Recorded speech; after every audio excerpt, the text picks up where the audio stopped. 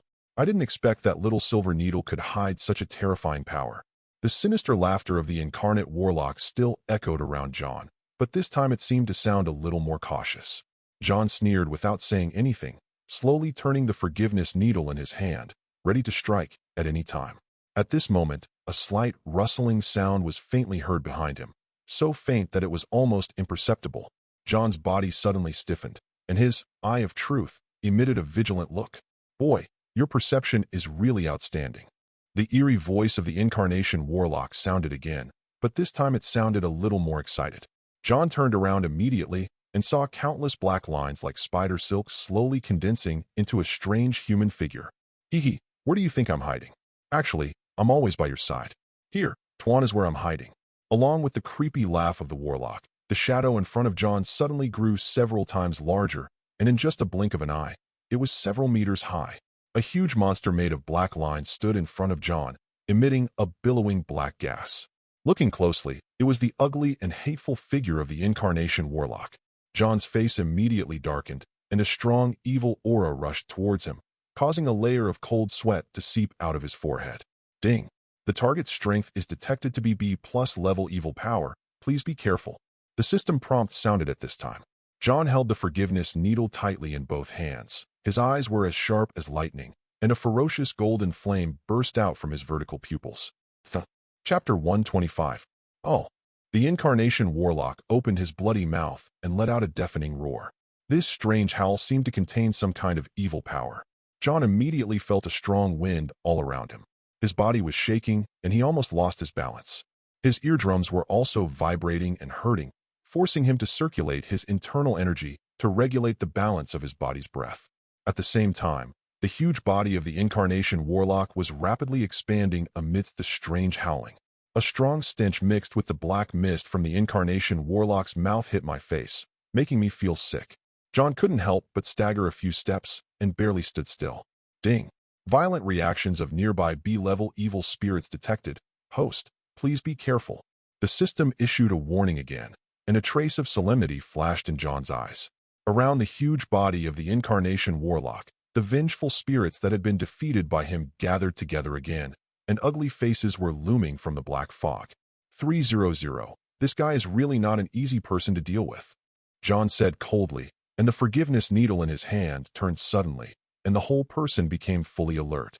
At this moment, only a few meters away from him, the tall and burly body of the Incarnation Warlock had expanded to the extreme, as majestic as a small mountain. Hey kid, let's do something exciting. Its eerie laughter echoed throughout the courtyard, turning into countless echoes. John's face froze, and he was ready to face the most violent attack. Bang! A deafening roar suddenly exploded in the garden. John was swept by a strong wind and felt as if he was being knocked away by a powerful force. He immediately let out a low hum, and a cold golden light emanated from his body, and he forcibly stopped in midair. In front of him, the Incarnation Warlock's body, which was as big as a mountain, exploded like a big mouth. Metal, stone, rubble, soil, all kinds of objects were shot out in all directions without exception, whistling through the air. At the same time as those objects shot out, a strong suction force appeared in that place that looked like a big mouth, intending to suck everything around it in. Ah! As the Incarnation Warlock's sinister laughter rang out, John was about to be swallowed alive by the huge, weird mouth. The powerful suction force made his body shake immediately, and he seemed to be trapped in the spot, unable to move. But at this critical moment, a fierce murderous intent flashed in John's eyes. Use holy flames to destroy all evil. He opened his lips slightly and chanted some mysterious spell. At the same time, a blazing holy light suddenly burst out from his body. Like an indestructible flame, it burned and raged wildly in John's body. Boom! A deafening explosion suddenly exploded in John's body, and then a terrifying shockwave spread out in all directions with him as the center. Break it for me! John roared to the sky. His muscles bulged and blood almost spurted out of his mouth. The shock wave that erupted caused a huge hole in the weird mouth of the Incarnation Warlock in just a moment. The suction suddenly disappeared. John regained his freedom, rolled over, and immediately retreated to a place dozens of meters away. Boy, what kind of witchcraft are you using? The painful wails of the incarnated sorcerer echoed everywhere, making people shudder. I saw that its huge body had exploded into a big hole, and black mist mixed with sparks could be vaguely seen surging inside. It was obvious that John's shockwave had caused great damage to it. Humph, big shot, this is just the beginning. John sneered and looked at the monster in front of him with murderous intent. I was able to defeat you only because I am an exorcist. Compared to ordinary humans, I am indeed a very powerful guy. As he spoke, the forgiveness needle in John's hand suddenly emitted a dazzling golden light, and his entire figure began to become blurred. There is a tendency that a terrifying force will erupt at any time. Ding!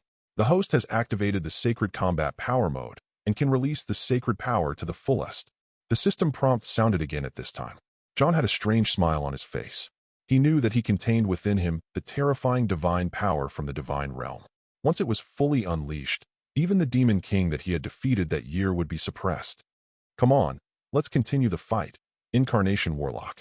I can't wait to see your true strength as a B-rank demon king. John's breath was vigorous and his voice was like a bell. As soon as he finished speaking, the divine power he condensed immediately emitted a more dazzling light, covering the entire garden in glory. At the same time, everything around him seemed to have undergone subtle changes under the influence of that holy light. The bricks and tiles on the ground were gleaming with a faint light, and the ruins around were no longer charred and mottled, but instead emitted a bright white halo. Even the dust flying in the air emitted a faint golden glow. The hideous face of the Incarnation Warlock was illuminated by this sacred light in an instant, and it immediately lost its sharpness and was filled with fear. Boy, what the hell are you? It howled in pain and tried to shake off the holy light that splashed onto its body. But no matter how it resisted, the golden light was firmly condensed on its body, without any sign of dispersing. Puloloyo, the warlock rolled over in agony, trying to shake off the holy light. Its mouth opened and closed in agony, spewing out foul-smelling black mist. However, at this moment, there was a sudden sound of clacking, and then John's tall figure appeared right in front of the Incarnation Warlock. It seems that you have finally realized how powerful I am. But, Unfortunately, you are too late. John sneered, holding the forgiveness needle in his hand, and walked forward step by step. His eyes were like two cold suns, burning the body of the incarnated warlock, causing it to roar in pain uncontrollably. Well, let's see what happens. John raised the forgiveness needle and stabbed it hard at the incarnation warlock. At-a-tat. Streams of energy gleaming with holy light suddenly spurted out from the tip of the forgiveness needle, instantly enveloping the body of the incarnation warlock in a layer of light curtains. Oh! The incarnation warlock let out a terrifying roar, and its body was suddenly covered with a faint silver light, as if it was imprisoned by some force, and its desperate struggles were in vain. Breach! John clasped his hands together, his eyes shone with bright golden light, and he chanted a mysterious language. Exorcide, expertumuba, Gesalves. Along with his spell, the energy cage released by the forgiveness needle suddenly flashed with a more dazzling light. John bit his lower lip lightly, and a sweet smell of hot blood suddenly filled his mouth.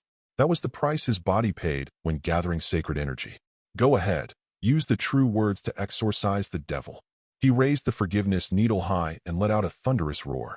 The energy cage that bound the incarnation warlock suddenly exploded at this moment, turning into thousands of golden light streams, rushing towards the incarnation warlock like an overwhelming force. Chapter 126. Ayaya. The incarnation warlock roared in despair, and his hideous body struggled hard, but was completely powerless to resist the impact of the divine power. Its body seemed to have expanded several times in an instant, and it seemed as if it was about to explode, but the golden light stream seemed to be even crazier, continuously hitting it. Boom! A violent explosion suddenly sounded, shaking the entire garden. John narrowed his eyes and stared at the rising flames and smoke until it gradually dissipated. Then he slowly opened his eyes. I saw that the place was in a mess. A large area of the land was razed to the ground. The low walls that once stood tall had long been blown to pieces. Even the surrounding houses were not spared and were reduced to ruins. The incomparable body of the incarnation warlock had completely disappeared at this moment. Instead, there was only a baby-like figure less than half a meter tall lying on the ground, naked, rolling in pain. Oomph, you're still a little kid who hasn't grown up yet. John snorted coldly, and the forgiveness needle in his hand emitted light again. It seems that if I want to completely get rid of your harassment, I have to try again. 31. As he said this, he was about to attack again. But at this moment, a golden light suddenly descended from the sky and stopped him in midair. The golden light was like a fire phoenix made of gold, circling in the air with its wings spread out, so majestic and powerful that it made people's heart flutter. Fortune! John's eyes lit up, and he raised his voice involuntarily. Sure enough, the figure of Forgon was faintly visible in the golden light. It seemed that this loyal mount seemed to have sensed the danger of its master, so it came to the rescue. Desk! Forgon swooped down towards the fallen warlock, his sharp claws flashing with cold light. But just when it was about to pounce, a figure suddenly blocked its way. Wait, Foreman, I have something to tell you. John looked at the figure in front of him in surprise. This is Lucifer. Finally you're here. You be asterisk asterisk asterisk asterisk asterisk D. John growled through gritted teeth. I thought you had been killed by this guy a long time ago, but you actually disappeared on your own. Lucifer glared at John unhappily, his expression full of arrogance. Humph, how could I be defeated so easily? That incarnation warlock is indeed quite capable, but he is still too weak in front of a hell demon like me. He raised his chin towards the unconscious incarnation warlock with a look of disdain. This guy was originally a demon that I personally sent down, so I naturally know how to deal with it. Now that it has been defeated by me and restored to its original form, we can completely subdue it. John narrowed his eyes and looked carefully at the unconscious warlock. As expected, the baby-like body was rapidly transforming, and in a short moment, it turned into a palm-sized black shadow, lifelike. This is the true form of the incarnate warlock. It is equivalent to a demon emissary on standby. Lucifer explained to John. After being defeated by me, it lost the ability to control its body and temporarily fell into a coma, transforming back into this weak original form. Now, this demon has been handed over to you. If you do not take care of it and let it escape, it will be your dereliction of duty. Lucifer glanced at John, walked over slowly, and stretched out his hand towards the unconscious black figure. If you are willing to obey the orders of the demon world, let it continue to stay under your command and serve you. Otherwise, I will have to personally take it back to hell and discipline it again. A weak wave of power suddenly rippled between Lucifer's palms. I don't know what kind of mysterious magic power made the unconscious demon's figure tremble violently from time to time, and sometimes fall into a deathly silence. John pondered in silence, looking at the figure of the devil. He seemed to be lost in some deep thought and entanglement. Well, make your decision, Lucifer urged, with a hint of impatience on his face. John looked up at Lucifer for a long time, and finally said, "Let it stay with me. However, I have to put a pair of shackles on it first, so that I can always control its actions. Otherwise, once these little demons abuse their authority, they will inevitably harm goodness." Lucifer laughed out loud upon hearing this, his face full of approval. "Very good, Konstantin. I just know you are cool." John nodded, his eyes shining brightly as he stared at the faint black shadow on the ground. Under Lucifer's control, the black shadow was actually wrapped in a layer of faint red light. John squinted his eyes and looked carefully, and found that the red light seemed to contain some kind of mysterious power surging, causing the black shadow to sometimes struggle and sometimes calm down. "This is one of the highest shackles in my hell, specially used to tame disobedience." Lucifer looked at John and said proudly, "As long as you don't let this little guy do whatever he wants, you will never be attacked by him. You have to remember that these low-level demons survive by devouring the souls and evil thoughts of the living. Once they become greedy, they will become a disaster that harms the world." John nodded slowly, feeling sympathetic. As a true exorcist, he would never allow any demons to wreak havoc. Even if he occasionally used the power of demons to do something, he had to be vigilant at all times to prevent them from backlashing. "Thank you for your advice, Lord Lucifer," he said politely, pondered for a moment, and then slowly said, "I think it's time for you to leave. After all, demons and humans are incompatible. If you and I stay together for a long time, it will inevitably lead to disaster." Lucifer smiled slightly, not angry, but patted John on the shoulder. "You are very insightful. But before I leave, I still have to give you some advice. In today's battle, you have demonstrated an extremely powerful divine power. I believe that with your current strength, even if you encounter a low-level demon god, it will not be a problem. But you must also remember that relying on Satan's eyeball has a price. If you abuse that evil eye, you will be devoured by its power sooner or later. By then, even I will find it difficult to save you. So, I still advise you to find a way to stop Satan's resurrection as soon as possible. Otherwise, once he really returns to the world, you and I will face the fate of destruction." John nodded solemnly, indicating that he understood Lucifer's concerns. Lucifer then smiled slightly, turned around, and was about to leave. At this moment, a sudden and violent gasp came from the side, interrupting the conversation between the two. John turned his head subconsciously and saw Draco stumbling towards him not far away. He was panting, covered in wounds, and in a state of disgrace. "Malfoy, you're still alive." John was stunned for a moment, then frowned. Behind Draco, a familiar figure slowly walked out. "Not." John was shocked, with a hint of surprise on his face. The Slytherin prefect, who had once been a good friend of Draco's, was now covered in blood, with disheveled hair and a hideous face. He held the wand tightly in one hand and clamped Draco's neck tightly with the other hand. His eyes were red with anger. Duh. Chapter 127. "Not, what's wrong with you? Let Draco go." John shouted harshly, and the forgiveness needle in his hand was immediately pointed at Theodore. "Konstantin, it looks like we finally meet." Theodore grinned, with a trace of blood dripping from the corner of his mouth. "I originally thought that all this was a misunderstanding. It was not until Lucius Malfoy was rescued from the control of his master by you that I finally woke up. Now it seems that you, a traitor, are really going to hinder our great cause. What a pity, you underestimate us too much. How can a little kid like you be our opponent?" After saying that, he slammed Draco to the ground, waving his wand wildly and firing a series of curses at John. John's expression shuddered, and he quickly dodged. At this moment, a familiar voice came from behind him. "I say, what's going on?" John turned around and saw Harry, Ronald, and Hermione walking towards him in a state of panic. They seemed to have escaped from the battlefield and were covered in wounds. When they saw John and Draco, their eyes lit up immediately. "John, you are here. We thought you had already hiss." Ronald was about to say something when Hermione hit him with a timer. "You guys, hurry up and leave. It's dangerous here," John shouted loudly, staring at Theodore with murderous intent.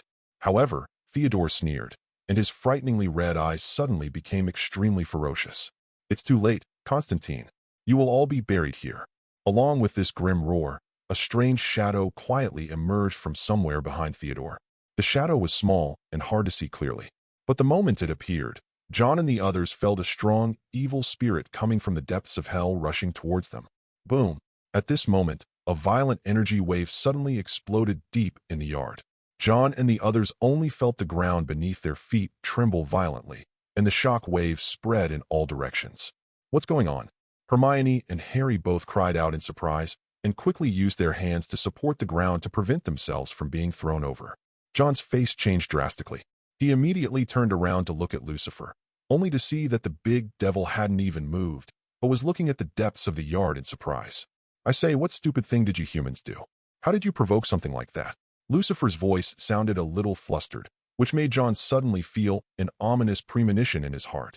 Theodore was also frightened by the sudden shock wave. He looked towards the depths of the yard in panic and suddenly turned pale with fear. No, impossible. What on earth did you do? He cried weakly, his eyes full of horror. As John kept looking at the evil energy coming, his heart became heavier and heavier. Not good. Harry, Hermione, Ronald, you guys evacuate first. A big fight is inevitable. At the same time, Lucifer also took a posture ready for battle, staring coldly at the depths of the yard. John silently clenched the needle of forgiveness, his eyes full of determination and resoluteness. As an exorcist, he must be prepared to fight any level of demons. Piloloyo. At this moment, a eerie and terrifying noise came from deep in the yard, as if billions of electric bugs were moving. John's hair stood on end. He secretly gathered his divine strength and prepared to take action at any time. But in the next moment, a scene that shocked him again appeared. I saw a pitch-black thing suddenly rising from the depths of the yard. That thing was only the height of an ordinary man at first, but in an instant, it expanded crazily, at a speed that was simply unbelievable. Boom! Almost in the blink of an eye, the black shadow suddenly expanded to a height of dozens of meters, and its hideous size even cast a shadow over the entire courtyard. John felt his scalp tingle, and the system's warning flashed through his mind uncontrollably. Ding. S-level demon aura detected approaching. Please be careful.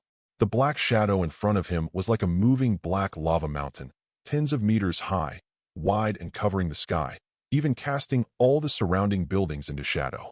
Damn it! How could an S-class demon appear here? Lucifer gnashed his teeth, his eyes glowing with blood. It was obvious that even he, the devil of hell, was shocked and terrified by the evil power before him. Theodore, what did you do, you idiot? He glared at Theodore, whose face was pale, and roared. The latter was trembling with fear, as if he had never expected to attract such a terrifying existence. I just wanted to teach the Malfoys a lesson. Theodore stammered. I found a strange stone tablet deep in the manor. There are some curse words engraved on it. It is said that as long as you recite them, you can summon the supreme evil power. But I didn't expect to provoke an S-rank guy. Hearing this, Lucifer seemed to be completely enraged. His eyes were wide open, and he put his hands in front of his chest to cast a spell, obviously intending to use his terrible magic power to fight against the black shadow in front of him. At the same time, Harry, Hermione, and Ronald were also frightened and moved towards John in a panic. John, what kind of monster is this? It looks so scary. Hermione was shaking with fear and clutched John's arm tightly. This is an S-class demon, an extremely rare and dangerous existence. John said in a deep voice. This is also the first time I have seen one with my own eyes. I really didn't expect to encounter one here. He tightened the needle of forgiveness in his hand. His expression was extremely solemn. Harry and Ronald also looked pale and kept swallowing their saliva. It was as if they had foreseen the fate of their lives coming to an end when facing this evil and unfathomable existence. And at this moment, the black shadow suddenly moved. A strange sound of creak, creak suddenly exploded in the air, deafening.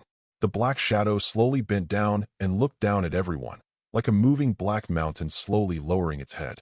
At the same time, bursts of black smoke also emerged from it, making people feel daunting. Hey, look what's going on. At this moment, a deep and magnetic voice came from the center of the black shadow.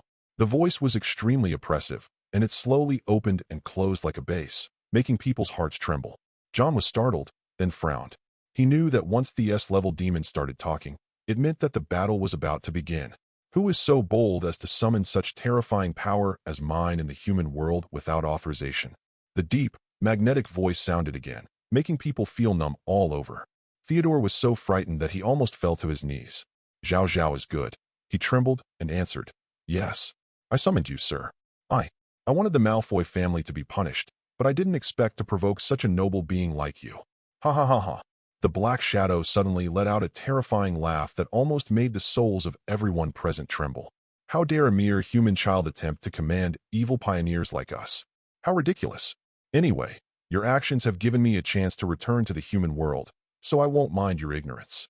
As he spoke, the shadow suddenly stretched out a dark and ferocious arm and pointed in the direction of Theodore. Humph. In that case, let me taste human blood first. No. Theodore subconsciously took a few steps back, but before he could make any more moves, a heart-wrenching scream broke out from his mouth. Suddenly, countless black spikes shot out from the shadow's arm, like tiny phlogiston blades, and shot towards Theodore without warning. Chapter 128. Theodore Knott's helpless screams echoed through the courtyard.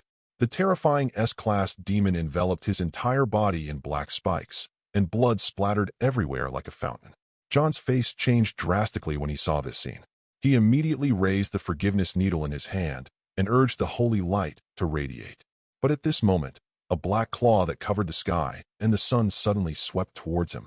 Boy, do you think you can do anything to me? The low, magnetic voice exploded in the air again. Boom. The indestructible force created a huge hole in the ground. John quickly gathered his strength, pushed his feet hard on the ground, and rushed towards the building nearby like a ray of golden light. But at this moment, countless black threads flew from all directions and wrapped John up. Come out! John's eyes flashed with golden light, and he shouted loudly. The divine power suddenly burst out, shaking the black lines away and turning them into thick black fog. But just as John was about to catch his breath, the black shadow suddenly transformed into dozens of ferocious pythons, which rushed towards John with bared fangs and claws. Konstantin, do you think you can do anything to me? I am the guy who framed the devil Lord Lucifer. You 340 stupid humans are not qualified to provoke me. Before he finished speaking, a giant python had already hit John hard. John was quick-witted and grabbed its head, bursting out with terrifying power, and actually crushed it to pieces. Oh, what's your trick? John snorted coldly, but in the next moment, the giant pythons that he crushed turned into hideous black mist again and pounced on John madly. No matter how John waved the forgiveness needle in his hand, the power could not completely eliminate them, and instead was eroded bit by the black mist. Damn it, this power is getting even more terrifying. John was shocked and his face turned pale.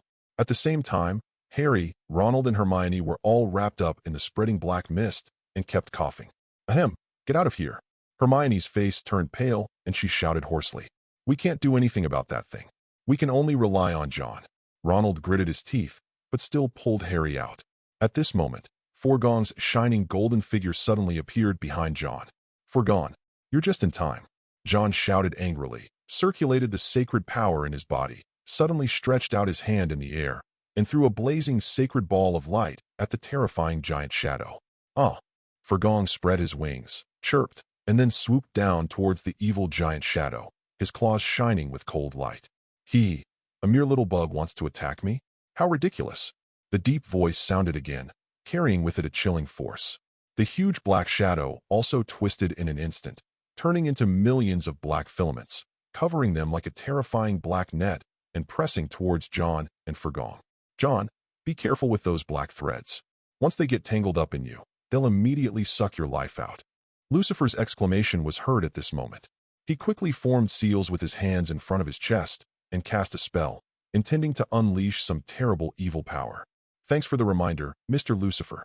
John's face was solemn, and the golden light in his eyes suddenly became brighter.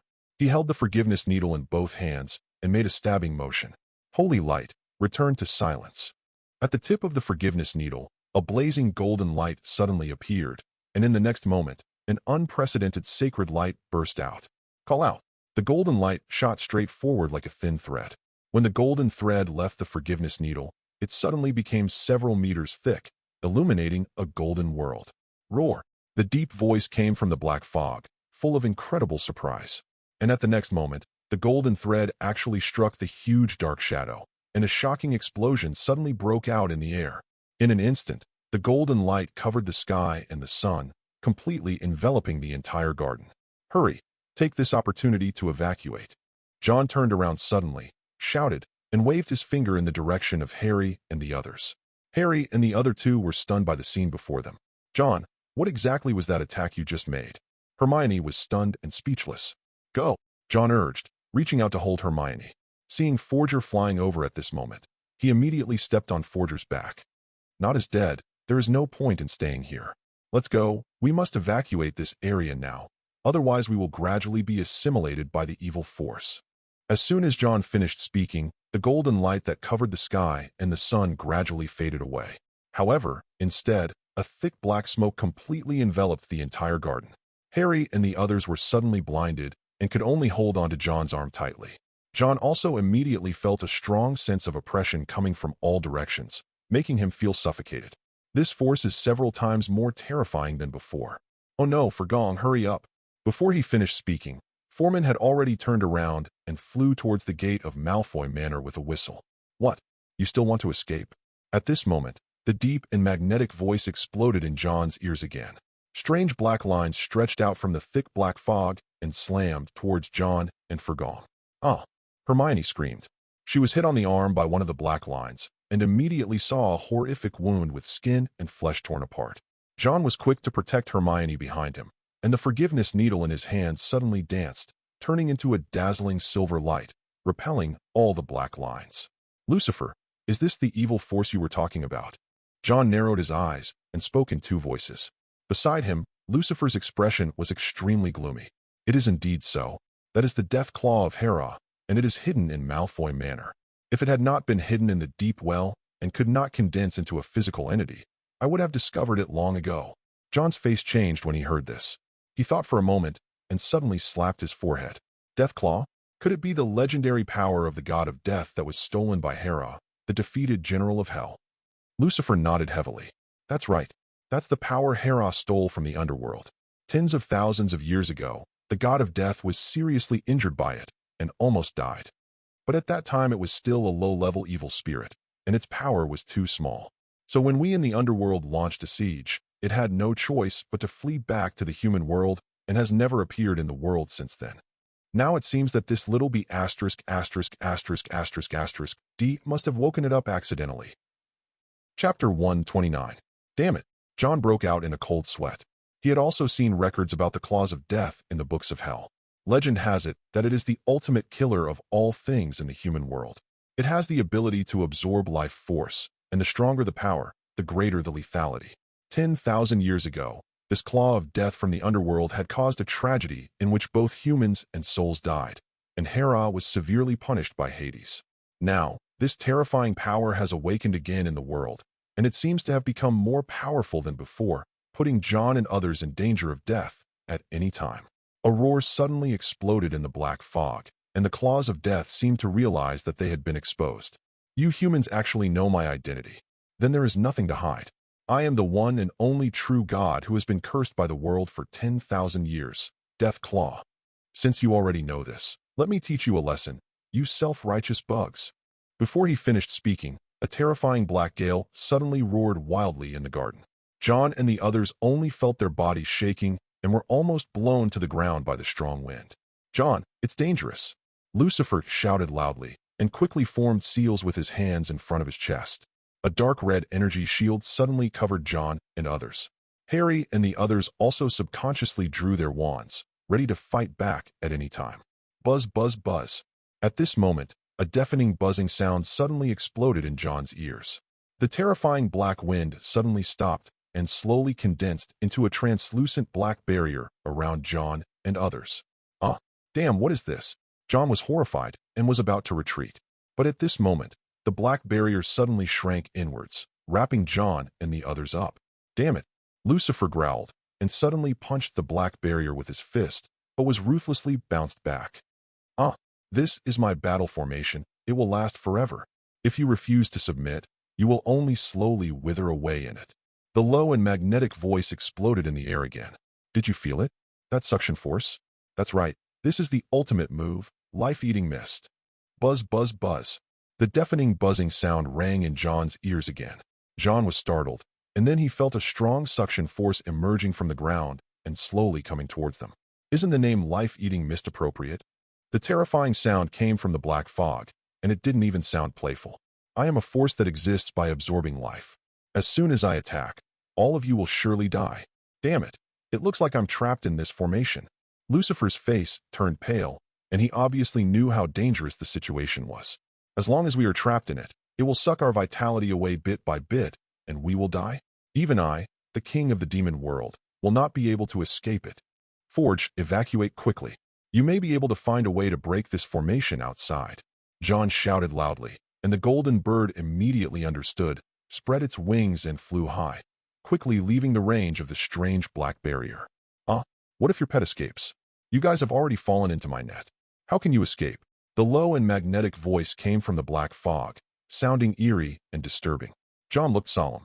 He lowered his head to look at his feet and saw that the suction force was opening and closing like an invisible big mouth. The surface inside the entire black barrier was covered with dense cracks, as if it would collapse at any time. Ding! Dark energy is detected to be condensing. Please be careful and avoid being devoured. The system's prompt sounded at the right time. John frowned and looked around, only to see that the buzzing suction force was gradually spreading and would soon cover the entire interior of the barrier. Host, please be careful. Once you enter the vortex formed by the suction force, your life will be taken away immediately. Lucifer's eyes were red and full of vigilance. Damn it. It seems that the formation of this formation is to slowly absorb our vitality and kill us. Haha, that's right. The voice in the black fog carried a hint of a sinister smile. You humans and demons are unlucky to have encountered my first formation since the Death Claw was revived.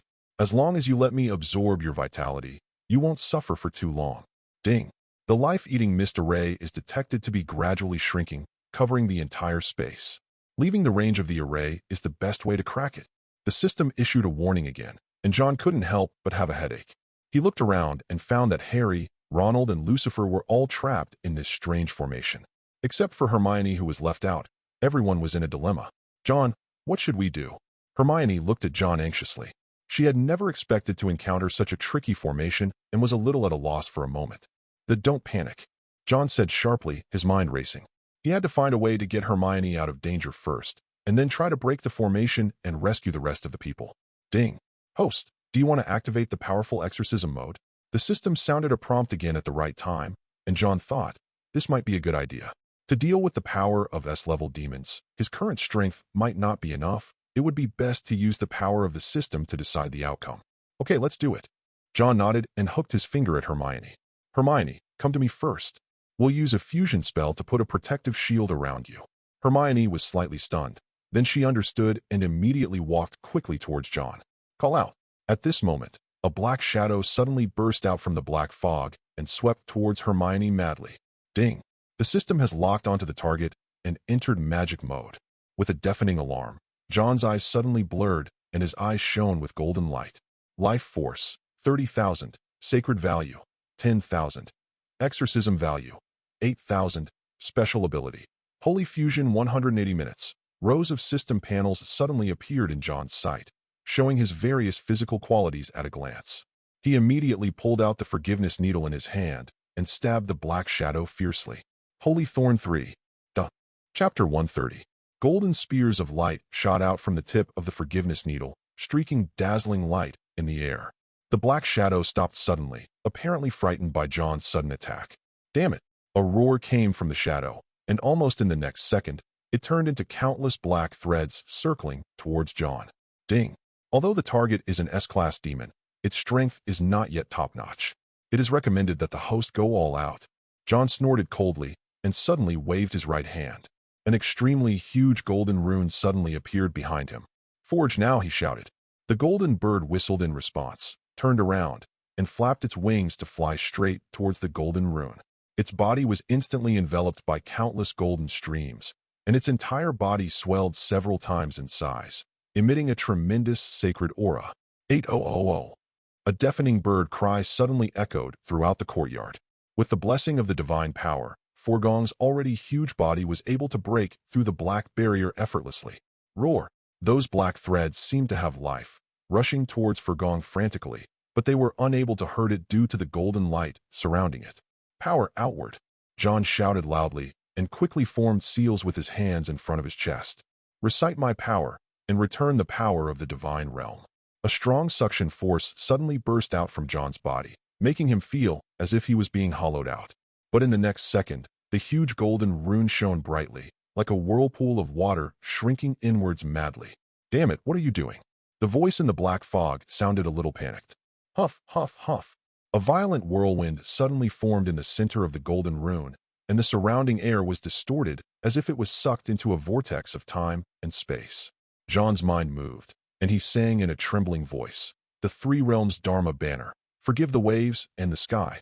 Release the Buddha's divine power to save the world." Before he finished speaking, the humming suction force suddenly stopped, and the entire black barrier made a deafening roar, and in front of the spinning golden vortex, it was split into two. How is that possible? The deep voice exploded in the darkness again, full of astonishment. At the same time, a dazzling golden light suddenly burst out from the center of the vortex. "Fortune!"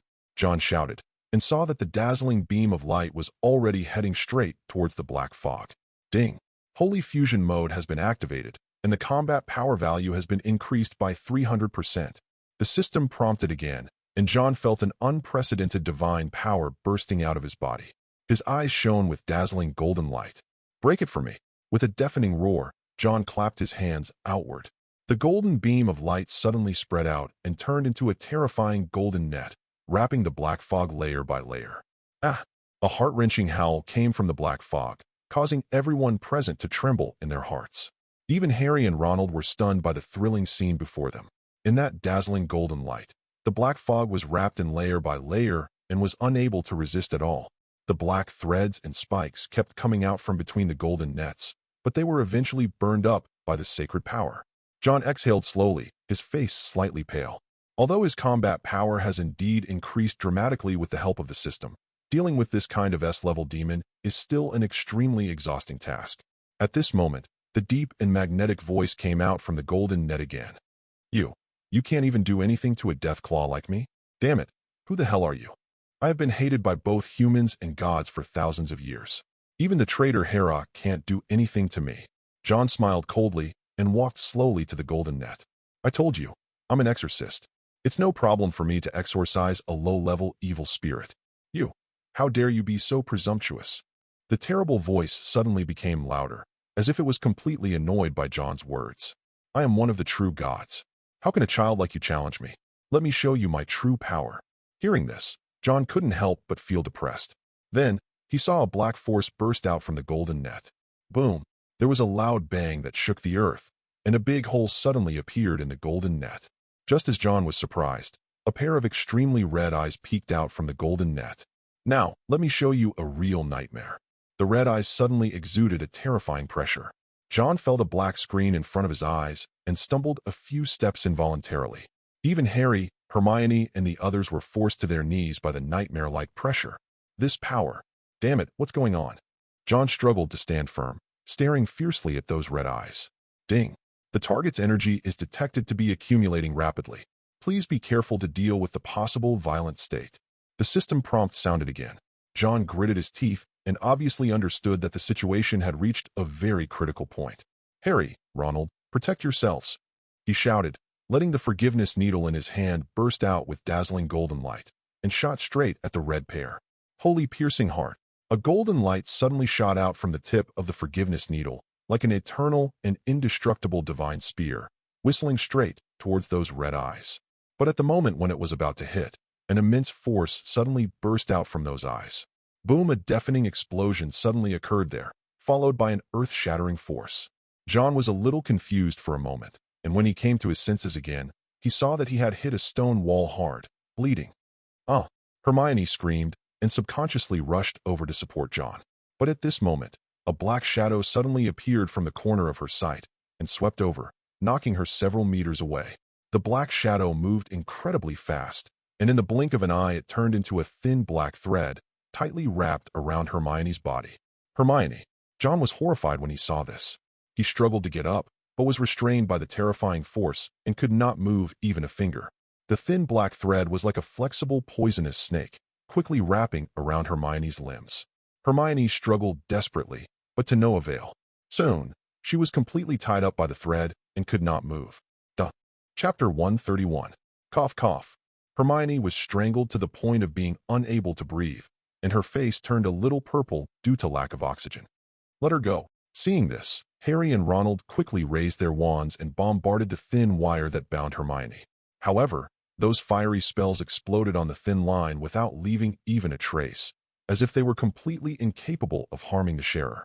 Do you think those mere human tricks can do anything to me?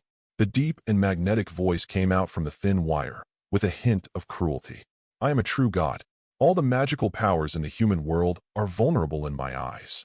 John was horrified. He stood up with all his might, staring fiercely at the black line with murderous intent. At this moment, the pair of blood-red eyes once again peeked out from the black line and stared straight at John. John felt his entire body go numb, as if he was frozen by the divine power emanating from those eyes. Even breathing became difficult. Who are you? He clenched his teeth and forced himself to calm down. Haha, poor fellow, do you still think that I'm just a small B-level devil? Those eyes turned strangely, as if they were pondering something. I remember you called yourself an exorcist just now, right? Then you should know exactly who I am. John's face darkened as he suddenly recalled the system's previous prompt, S-level demon. Are you the Deathclaw that Hera stole? A strong sense of uneasiness and fear arose. Yes, it's me. There was a hint of a sinister smile in those eyes. As one of the oldest gods in the world, Deathclaw is the true god who controls life and death. And I am the omniscient and omnipotent Death. Before he finished speaking, those eyes suddenly transformed into a huge body that shook the world, like a behemoth that was 1,000 feet tall. The extremely strong, evil aura rushed towards them, making John and others feel suffocated in an instant. Impossible. Is this what the Deathclaws really look like? John took a breath and trembled uncontrollably. Even the system issued a timely warning at this moment. Ding. The target is a god-level existence. Deathclaw, extremely powerful. It is recommended that the host escape immediately. Escape? Ha ha ha. Where to escape to? The deep laughter exploded in the air again, making people shudder. At the same time, John and others also discovered that the ground in the entire courtyard was shrouded in a dark, dead water-like color. Hermione, who was entangled by the black thread, looked like she was dying. Her lips had turned a little blue, and her limbs were twitching constantly. Hermione, John exclaimed, and the forgiveness needle in his hand flashed a dazzling golden light again. You arrogant Deathclaw, don't even think about doing anything to her. He strode towards Hermione, about to attack the black line. But at this moment, a deafening buzzing sound suddenly exploded in the black line. Buzz, buzz, buzz. The sound suddenly turned into a powerful shock wave, forcing John back several meters. Seeing this, Foreman also rushed up and stood in front of John. Try it. Since you have no idea how terrible the Deathclaw is, let me give you a taste of the power of the life-eating garden. Before he finished speaking, the black line began to twist and tremble crazily. In an instant, a black mist burst out from its body, and soon enveloped everything around it. John and Forge frowned at the same time, because there was an extremely strong corrosive force in the mist. When the mist hits you in the face, a suffocating stench rushes straight into your nose, making you dizzy. What's even more terrifying is that as long as John reaches out his hand and touches the mist, he can feel a strong corrosive force constantly eating away at his vitality. Damn it! Is this the life-eating fog? John was horrified and instantly realized what a terrifying power it was. Ding! The host has fallen into the life-eating fog area, and his vitality is being lost continuously. Please find a way to get out of it immediately. The system issued a warning again. John gritted his teeth and mobilized the divine power in his body, instinctively trying to dissolve the fog. Unexpectedly, the black mist did not react at all. It was still spreading wildly, and soon completely enveloped the entire courtyard. At the same time, Hermione seemed to sense the corrosive force. She suddenly opened her eyes and looked at the overwhelming black fog in horror. Then, she let out a shrill scream, and blood oozed from her eyes. Hermione. John was horrified. He immediately mobilized all his strength and wanted to rush forward to rescue Hermione. But at this moment, the black fog seemed to have life, and suddenly gathered into a huge black dragon, opening its bloody mouth and trying to devour John alive. Ist! John cried out secretly, and quickly jumped up, and his fur left the black dragon's attack area. But in the next moment, countless black threads burst out from the black dragon's body, like a cruel black net, towards John's body. Go to hell! John roared, holding the forgiveness needle, and jumped high into the air, bursting out with a terrifying divine power. Satanic power. Before he finished speaking, his eyes turned red, and a ball of red flames burst out from his body. In an instant, he turned into a blazing fire spear, piercing through the clouds. Those thin black lines seemed unable to withstand the corrosion of this scorching power and dissipated in a heat wave. John's figure was like a meteor streaking across the dark sky, and he was able to escape from the erosion of the fog for a short time. But at this moment, a low, cold laugh sounded from the mist. Not bad, kid. It seems you have some real skills. The low and magnetic voice came from the depths of the black fog, sounding a bit teasing. John held the forgiveness needle in both hands and turned in midair, staring fiercely at the endless black fog below. The red flames were still pulsating around him, making his face look even more hideous. Ding! Pay attention to the power consumption. The duration of Satan's power maintenance has exceeded half. The system prompt sounded at this time. John took a deep breath and could feel the divine power in his body rapidly draining away. If he didn't want to fall into the dilemma of being unable to cope with it, he had to hurry up and find a way to get rid of the life-eating black fog in front of him. Go to hell! John roared fiercely, and the red flames all over his body suddenly burst out with dazzling red light. The next moment, he exerted force with both hands, and the forgiveness needle was immediately sent towards the direction of the fog. Call out! With flames splashing everywhere, the forgiveness needle was like a burning spear of fire, piercing through the heavy darkness and whistling towards the depths with overwhelming force. Boom! At the moment when the forgiveness needle left John's hand, an extremely powerful force burst out from the mist, like a fire dragon gushing out, dispersing all the black mist and turning it into thin black lines that rushed in all directions. Haha! You are such an ignorant kid. The deep, magnetic, mocking voice sounded again from the depths of the fog. John's face darkened. In the aftermath of the explosion, countless black rays suddenly burst out like black lightning. Millions of black lines instantly turned into a terrifying black net, spinning at high speed and rushing in all directions. Chapter 132. Fortune! John shouted loudly, and the golden bird suddenly took off into the air, spread its wings and circled in the air, blocking John in front of him. Countless black rays of light hit Fergong like a rainstorm, and layers of dense golden rays of light suddenly appeared on the golden wings, competing with it in an incompatible way. Boom! There was a deafening explosion, and the whole courtyard seemed to tremble. John gritted his teeth and managed to keep himself steady in midair. The red flames gradually dimmed under the impact of this force. Table of Contents Chapter 128 You humans are not qualified to fight me. Chapter 129 Death Claw 9 Chapter 130 It's now 17 Chapter 131 Who are you? Chapter 132 Come on. Chapter 133 Death Spell 42 Ding. Pay attention to the loss of power. Satan's power will be exhausted in 30 seconds. The system issued a warning again, and John secretly thought it was not good. He never thought that the evil god in front of him, known as the Death Claw, was so powerful that even the forgiveness needle could not do anything to it. Mr. Forg, do your best. John shouted, and the red light all over his body burned again. Fergong whistled rapidly, and his body suddenly expanded rapidly. His body suddenly increased from more than 10 meters to a full 3 meters in height.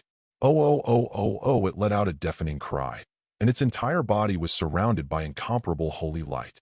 At the same time, the golden wings around it suddenly paused, and then burst into 1,000-foot golden light. Boom! With a flap of his wings, Fortune immediately shook away all the black threads within 100 meters. John jumped down and stepped on Fortune's back. At this time, the forgiveness needle in his hand also received a system prompt. Ding! The host is detected to be in a desperate situation. Do you want to activate the forgiveness needle ultimate mode? Once activated, the forgiveness needle will enter combat mode, but all the host's strength will be drained. John's face darkened. He looked back and saw a group of black fog surging in the distance. It seemed that some extremely terrifying power was brewing. Come on, he shouted, holding up the needle of forgiveness in his right hand. Since I can't do anything to a being like you, let me see what hope this thing called the forgiveness needle can bring you. As soon as John finished speaking, the black mass suddenly condensed into a gigantic monster 1,000 feet tall in the air. It was a huge humanoid monster wearing a black dune robe. Its face was full of distorted and hideous marks, with countless hideous human faces on it, opening its bloody mouth and roaring at John and others. Look, is that the real Death Claw? Harry pointed at the monster in horror, his face as pale as a dead person. John tightened the needle of forgiveness in his hand and said nothing. At this moment, a deafening roar came from the monster. Have you humans finally seen my true form? Let me show you what true divine power is. Before he finished speaking, The monster's body suddenly expanded in all directions. Tens of thousands of hideous human faces emerged from it, forming a huge black net of human faces, covering John and Forge. Damn it! John was horrified. He suddenly jumped up, holding the forgiveness needle tightly in both hands, and was about to activate the ultimate mode. But at this moment, Hermione's shrill scream came from behind him. Ahem! John, save me! John turned around suddenly, only to see Hermione being enveloped by the black vortex like mist. Her body was withering at a speed visible to the naked eye, constantly twisting and struggling, as if being bitten and devoured by an extremely terrifying force. Hermione! John turned pale with fright and rushed to save her. But at this moment, Forgong's golden figure suddenly blocked his way. Mr. Forg, get out of the way! John shouted, but it roared loudly and made a deafening cry again, insisting on not letting John go. John was secretly horrified, seeing that the black face net that covered the sky and the sun was about to completely cover them, and even Hermione would be swallowed alive. Damn it! He suddenly gritted his teeth, and the sin needle suddenly shone with blue light. Ding!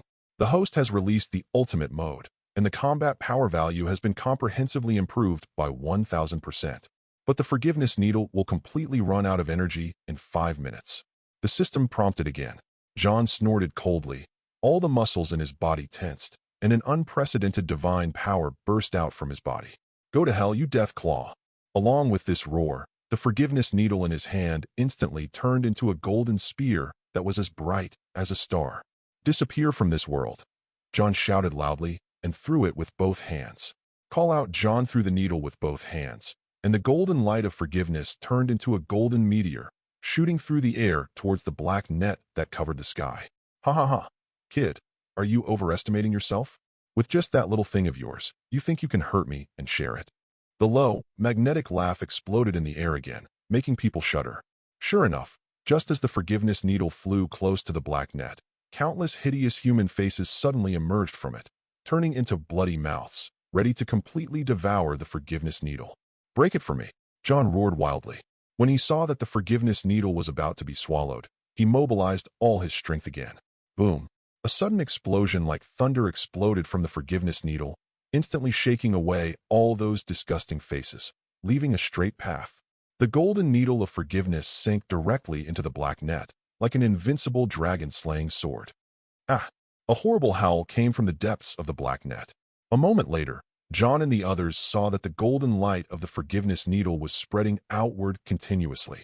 It was like an abyss that had been opened. The black net was actually chopped open by the forgiveness needle, leaving a big hole. Dazzling golden light continued to pour out from the cave entrance, completely illuminating the area within a few miles with a golden glow. Even John and others were burned by the holy flame and had to shield their eyes with their arms. Damn it, what on earth is going on? The deep, magnetic voice sounded again, sounding a bit panicked. But at this moment, the golden light suddenly dimmed and was replaced by a strange silence. John was shocked and quickly opened his eyes. I saw a strange object floating quietly in the cave. It was a rectangular piece of gold brocade embroidered with strange patterns. John just stared at the golden brocade in a daze, and he couldn't help but feel an extremely terrifying feeling in his heart. At this moment, he suddenly heard a very magnetic whisper in his ears, which made his heart jump suddenly. Chapter 133. John's mind seemed to flash with lightning, and he immediately realized that it was not some golden brocade, but some kind of curse that was penetrating towards him. At this moment, that deep and magnetic voice suddenly exploded in his mind, like a thunderclap. It's too late. This is the death language curse. Before he finished speaking, John felt that his whole body was suddenly restrained by an extremely terrifying force. The whole person seemed to be embedded in a solid body, unable to move. Even breathing became extremely difficult. At the same time, the golden brocade slowly unfolded in midair, with countless dazzling patterns flickering and jumping on it, making people dazzled. Waves of extremely magnetic whispers came from the golden brocade, as if hideous bloody mouths were spitting out fishy hot air. John only felt that his body was gradually becoming numb and stiff. He couldn't even open his eyes. Even Hermione, who was lying beside her, was affected by this force, and the black vortex that was originally wandering around her body slowly shrank back. It seems that this is the killer weapon of Deathclaw, the curse. John was startled. He struggled hard to resist this force, but he could not move at all, either physically or mentally. At this critical moment, A very magnetic voice suddenly sounded in his ears. "Boy, you are lucky that I can cast such a spell. It seems that you are really an amazing human being. But unfortunately, you still can't escape the fate of death. Next, you can fully experience the pain of being hit by the curse." The voice suddenly paused and then roared out like a bass drum. Before he finished speaking, John felt as if his brain was being torn apart by an invisible hand. "Ah!" A howl of extreme despair burst out from his mouth, making everyone present shudder. Even Harry and the others were frightened out of their wits, watching the thrilling scene in front of them with trepidation. John's whole body was convulsing and twisting as if he was pierced by thousands of arrows. His face was unrecognizable, and his flesh and blood were blurred. Even the divine power in his body was struggling in vain in the depths of his soul, and was completely unable to dispel the power of this terrible curse. "John!" Hermione burst into tears, and felt that the scene before her was more tragic than being tortured by death. She struggled hard, but she couldn't even get rid of the black line wrapped around her body bag. "Lucifer, don't you have any solution?" Ronald looked at the devil in a black suit with horror on his face. Lucifer shook his head at this moment, looking shocked. "I didn't expect that the Death Claws actually had such a powerful method. I've never heard of any spells before. It seems that this is the biggest blind spot of our demon world since ancient times." He looked at John, who was in great pain, his eyes full of regret. "What a pity. If he can survive this, maybe we can have a chance to destroy the Death Claw." Are you kidding?" A weak voice came from the side. Hermione was struggling to stand up, covered in blood. She pointed in that direction. "There are 10 pieces of golden brocade embroidered with strange patterns floating there. Is it the spell cast by that handkerchief that tortured John into this state? It's really too absurd." Hermione's eyes were ferocious and blood kept dripping from her mouth. This handkerchief should be some kind of ritual item. Otherwise, even a terrifying existence like the Death Claw shouldn't have such shocking power. If I'm not mistaken, that handkerchief is the source of the entire spell power.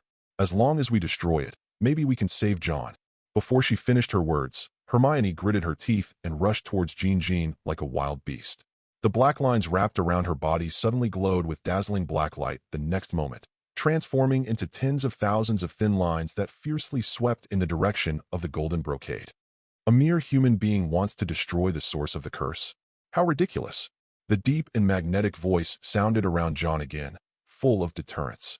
But at this moment, a ray of light suddenly burst out from deep inside John's body. A ball of red flame suddenly appeared from the cracks in John's flesh and blood, whistling and shaking away all the invading black lines.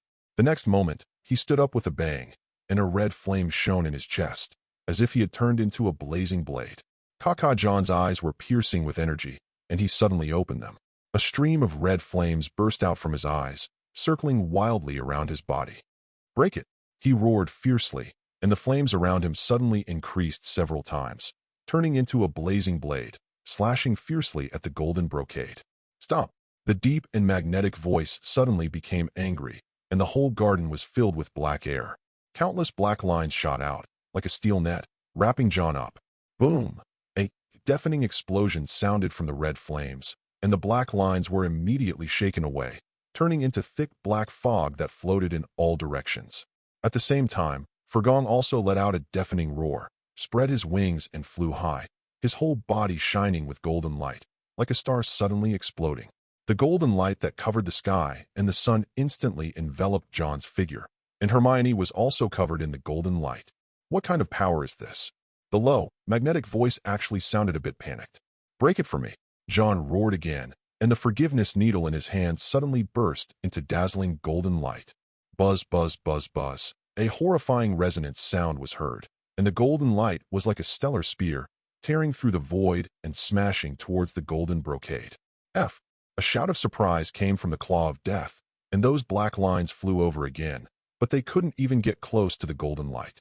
Instead, they were burned up by the sacred flames in it. "Call out!" A fiery sound of breaking through the air was heard, and the golden light suddenly penetrated the golden brocade, and in the next moment, thousands of golden rays burst out. Hee-hee-hee! The painful howl of the Death Claw resounded through the sky, shaking the entire garden with a violent wind. John was standing in the golden light, his whole body covered in flames, his hands tightly grasping the needle of forgiveness, his eyes flashing with a complicated look. Beside him, Hermione had a dazed look on her face, as if she had just experienced some suffocating incident. After a while, the golden light gradually dissipated. The golden brocade was torn into pieces, with a big hole torn by the sin needle. John also exhaled slowly, and the dim flame went out. He turned to look at Forge and nodded to it, thanking it. At this moment, the deep and magnetic voice came again from the depths of the black fog. "You. What on earth are you? Where did you get that power from?" The voice sounded low and hoarse, with a strong sense of doubt.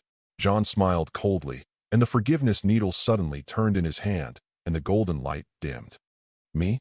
I'm just an ordinary exorcist. I possess this kind of power only to fulfill my sacred duty." Chapter 134. Me? I'm just an ordinary exorcist. I possess this kind of power only to fulfill my sacred duty. John said this coldly as he slowly walked to the shattered golden brocade and looked down at it condescendingly. The thing that was shining with dazzling patterns just now is now in pieces, as ugly as a piece of rag. John couldn't help but feel moved. Could it be that this level of equipment could really make Deathclaw so dependent on it? He bent down, poked one of the holes with the tip of the forgiveness needle, and fiddled with it twice, but there was no response. "John, are you okay?" At this moment, a clear call came from behind him.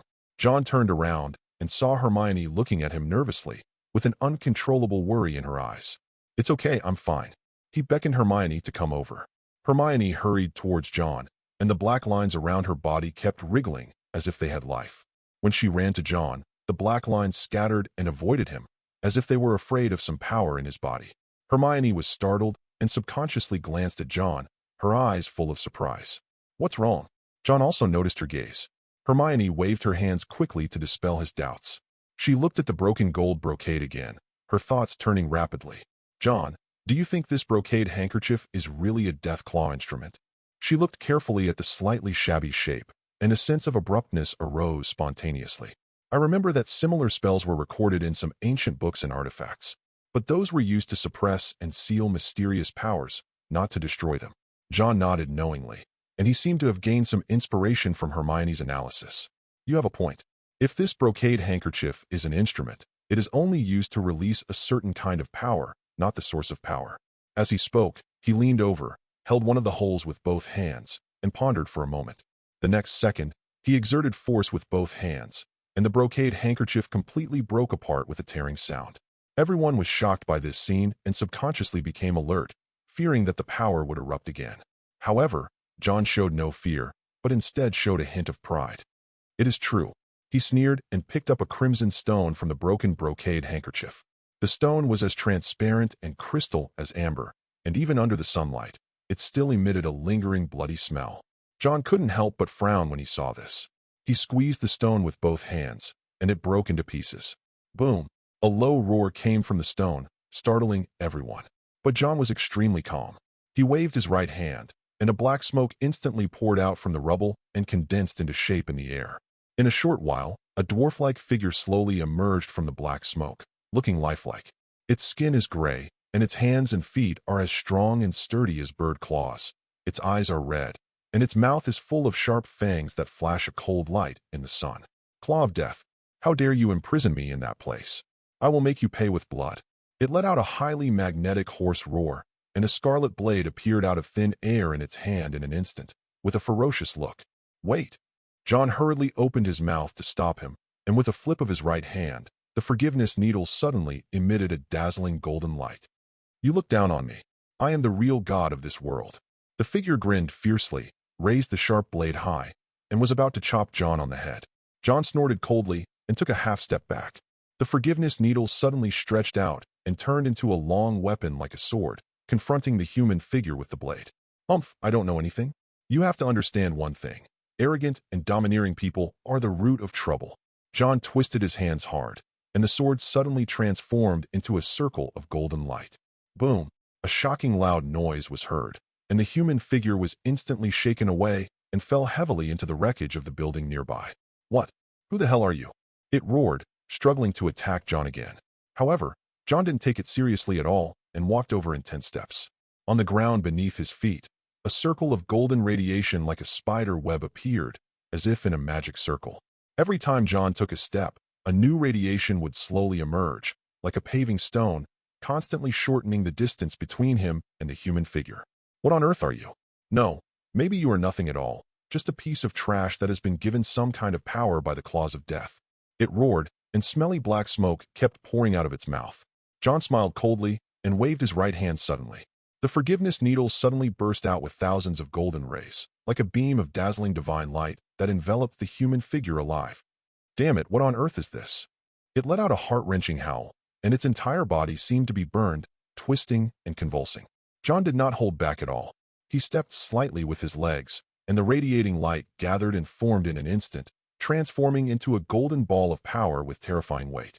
In the center of the sphere, chains shining with blazing golden light suddenly appeared and instantly wrapped around the human figure like a python. Boom!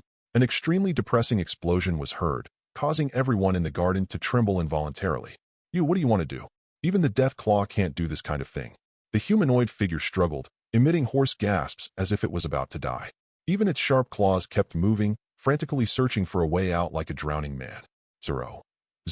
It seems that as the final source of the Death Claw, you have also been blinded by death. John walked slowly to the golden power ball and looked down at it. He flipped his right hand lightly, and the human figure let out a miserable howl, as if its throat was strangled. Do you think you really understand death? No, you only know how to devour life. The real masters of life and death have never been you ignorant guys. John snorted coldly and turned his right hand again. The golden power ball suddenly shrank, causing the human figure to let out heart-wrenching howls. Stop it, please. It exhaled a mouthful of smelly black smoke with difficulty and begged with all its might. John's expression was extremely cold, his eyes were red, and his body seemed to be surrounded by some kind of terrifying flames. Birth, aging, sickness, and death are the inevitable paths of all things. What do you think you dominate? You are just devouring energy. Devour. Devour the energy. John actually let out a crazy roar, and the golden ball of power that was as big as a star suddenly shrank rapidly.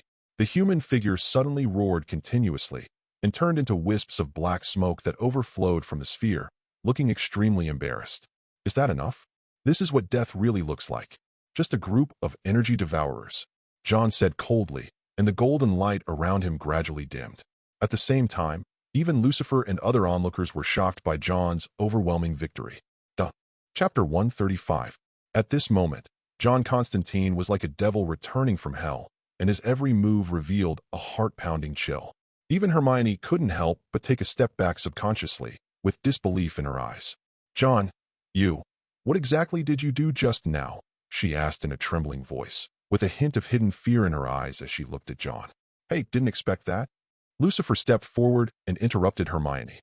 The Konstantin kid has exploded with terrifying divine power, comparable to the king of demons.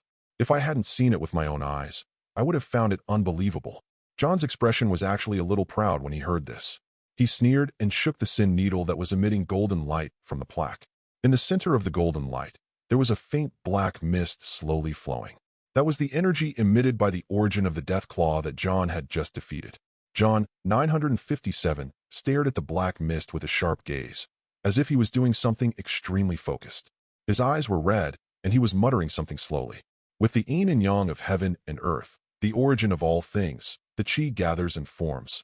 The origin of the world also begins from this. As John was reciting, Fergong spread his wings and let out a deafening cry. John's expression was stern, and his eyes fell on the forger, who was flapping his wings at the moment, with a golden glow all over his body. Hermione's heart moved, and combined with Forge's actions, she seemed to have some vague guesses. John, do you want to tame the power of the Death Claws? She said in astonishment, with a hint of disbelief in her mouth. Lucifer's face also froze when he heard this. Don't mess around, kid, he shouted, his eyes full of vigilance. The Death Claws are so terrifyingly powerful. If you really want to tame them, I'm afraid you won't be able to do it. John remained calm and said coldly, Do you also doubt me? Before he finished speaking, he closed his eyes and slowly formed seals with his hands in front of him. Get out of my way, watchdog. Lucifer snorted coldly and stretched out his hand to grab John's collar. However, before his hand touched John, he was pulled back by a strong force. And Fergong suddenly opened his mouth and whistled. His wings suddenly fluttered, and the golden light around him suddenly burst out. For a moment, the whole courtyard was filled with the golden light of October candles. Lucifer was startled and quickly pulled back. His red eyes stared at John, and he seemed to be extremely surprised by the scene in front of him. Roar, roar, roar. At this moment, John's eyes suddenly opened, and his pupils suddenly turned scarlet. He clasped his hands tightly together, as if gathering some terrifying power. Boom! A deafening explosion suddenly exploded in John's body. A strange light suddenly burst out from his body, enveloping him completely. The light was yellow and red, burning and dancing like a blazing flame, sometimes outspoken and sometimes restrained, giving people an extremely mysterious visual impact. John felt extremely relaxed and comfortable all over. The unprecedented power surged, filling his whole body with an exciting fighting spirit. He slowly opened his eyes and saw a ball of faint black mist in front of him, slowly surging and wriggling as the power in his body was output. The black fog seemed to have life, condensing and taking shape bit by bit, gradually revealing some strange shapes. Impossible. Could this power be? Lucifer stared at the strange black smoke and seemed to have guessed something. His face became uglier than ever. John ignored him and just stared at the black fog. At this moment, the terrifying light in his body suddenly stopped and spread wildly in all directions like a dark cloud with a storm approaching. Boom, boom, boom. Deafening roars, like the sound of thunder and lightning breaking through the air, plunged the entire courtyard into a heart-pounding storm. The black fog seemed to be stimulated by something, and suddenly it increased several times. In front of John, a hideous black shadow several meters tall appeared in an instant. Hiss, hiss, hiss. Suddenly, countless tongue-like things began to stretch and contract on the black shadow, like millions of bloody mouths grinning in all directions. The scene was really chilling. Automotive. At this moment, a low, gurgling sound slowly came from the depths of the shadow. John's expression froze, and he suddenly formed a seal with his right hand, muttering something, activating the secret technique of the forgiveness needle. Come, holy frenzy. Ugh, poof. Before he finished speaking, a mouthful of blood suddenly spurted out, and he staggered a few steps. John! Hermione exclaimed, and was about to rush forward. But at this moment, Foreman let out a deafening roar and blocked Hermione behind him. Damn, what on earth does that kid want to do? Lucifer took a breath, his eyes filled with horror. Hermione was stunned upon seeing this. At the same time, John's figure froze at this moment. He raised his hands high, and a strong golden light surged out from deep inside his body. The golden light seemed to have immeasurable weight, and once it was released, it fell heavily into the courtyard. Puff, puff, puff. As the golden light poured down, countless cracks appeared on the ground around John. If it weren't for Forge standing in front of him, he would have been crushed by the heavy crystal. Roar! Fergong let out another earth-shaking roar, and his wings shook violently. A brilliant golden light suddenly burst out from his body, blocking out the heavy golden light. But at this moment, the ferocious black shadow pounced on him, like a monster that devoured everything, roaring and rushing towards John. Huh! Swallow it up. Let me see how much you can swallow. John suddenly sneered, and his voice became deep and magnetic, as if it was no longer the voice of that young boy. Before he finished speaking, he suddenly clasped his hands together, and the forgiveness needle in his hand 3.4 suddenly burst out with dazzling golden light. The holy frenzy is nothing. John's heroic voice exploded in the garden, and the forgiveness needle in his hand suddenly turned into an extremely dazzling divine sword. The sword was several feet tall, emitting a brilliant light like pure gold, like a supreme artifact that had once been imprinted in the sky. At this moment, the system's prompt sounded in John's mind. Ding! The host has entered the ultimate violent state.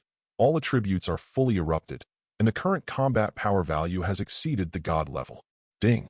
Extremely dangerous. The current violent state will last for 5 minutes, which will cause a great burden on both the body and the soul. Please think twice before acting. John looked determined and completely ignored the system's reminder. He swung his hands fiercely, and the dazzling sword shot straight towards the hideous black shadow like a meteor. Chapter 136. Boom, boom. A deafening roar suddenly exploded in the garden. The black shadow seemed to have suffered a severe impact, and its entire body was twisting and surging wildly, looking hideous and terrifying.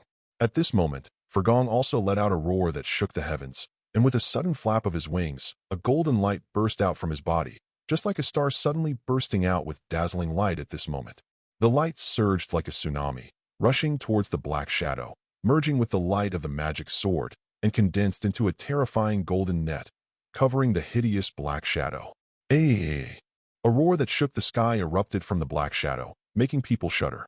Its body suddenly swelled up like a destroyed planet, and countless strange black threads surged out of it, as if to resist the shocking power. But at this moment, The light of the sword in John's hand suddenly surged, like a rising sun, swallowing up all the black silk. Roar, roar, roar for 31 workers let out a deafening roar, and 1,000-foot-high divine light suddenly burst out from the golden net, imprisoning the ever-growing black shadow inside. God damn it, Konstantin, what are you doing? Lucifer let out a shocked roar, and he seemed to be completely shocked by the scene before him. As for Hermione, Harry, and the others, it was as if they were frozen in place. No matter how hard they struggled, they could not take their eyes away from the stunning golden light. What the hell is going on? Harry opened his eyes wide, staring at the golden light, as if he was afraid that he would miss some shocking scene if he blinked. Hermione was also bewildered. She looked at the golden light reflected on John's body, and countless questions surged in her mind like a storm. How is it possible? How could John possess such a powerful divine power? At this moment, a clear voice came from the golden light, shocking everyone present. Do you see clearly? I am the real master of this world. In the center of the golden light, John stood there with his hands raised high. The forgiveness needle in his hand had turned into a divine sword made of 10,000 feet of golden light.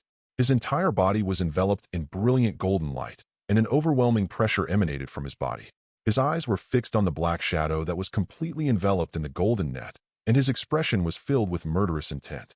Even Lucifer, the king of hell, couldn't help but take a breath, his face turning magnanimous. Damn it, what kind of terrifying power is this? He roared in a low voice, as if he was also shocked by the scene before him.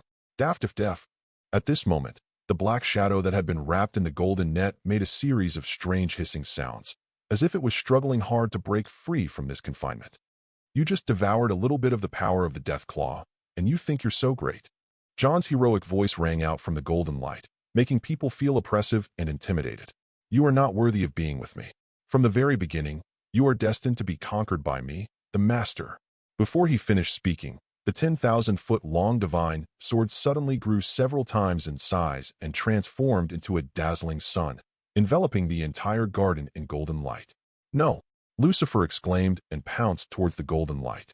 I saw that his whole body was covered with a layer of faint black mist, his hands kept making seals, and he was muttering to himself, as if he was operating some extremely dangerous magic. But just as he approached the golden light, he was violently shaken away by an incomparable repulsive force. He fell heavily to the ground, spitting blood. Ahem, damn boy, do you really think you can dominate all this? He roared, his eyes red and filled with murderous intent. When John heard this, a sarcastic smile appeared on the corner of his mouth. Lucifer, you are really overestimating your own abilities. His eyes suddenly burst into dazzling red light, and with a sudden wave of his right hand, the 10,000-foot-long divine sword turned into a golden meteor, fiercely blasting towards Lucifer on the ground. Get out of my way! Lucifer roared, slammed his hands on the ground fiercely, and a black magic array with a faint bloody aura suddenly appeared. As soon as those golden meteors touched the black fog, they suddenly changed direction and whizzed towards the buildings nearby. Bang! Several deafening explosions were heard from deep within the building, and a moment later, it collapsed and turned into ruins. Damn little brat. Are you so confident that you think you are capable of ruling the world? Lucifer glared at John in the golden light, his eyes turning blood red. Ha ha ha ha. A loud laugh came from the golden light, causing Lucifer and everyone else present to tremble in their hearts. Is this the so-called king of hell? Nothing more than this. John's arrogant voice echoed in the air, carrying with it a crazy and high tone. From now on, you insignificant things will surrender to me. Before he finished speaking, the 10,000-foot-long divine sword suddenly burst out with thousands of brilliant golden rays, dazzling as if it was going to burn the world completely. Boom boom. A deafening roar erupted from the divine sword, and the golden light suddenly turned into a golden tide, surging wildly in all directions. Damn it! Where on earth does this power come from? Lucifer cursed inwardly and quickly formed a seal with one hand, which intertwined with the black mist in front of his chest to form a thin protective shield, blocking him in front of him. But in the next moment, the surging golden tides were like surging waves, fiercely blasting towards his protective shield. Boom! A deafening roar came from the protective shield, causing the ground in the garden to shake. The seemingly indestructible protective shield suddenly cracked and shattered under the impact of this sweeping force.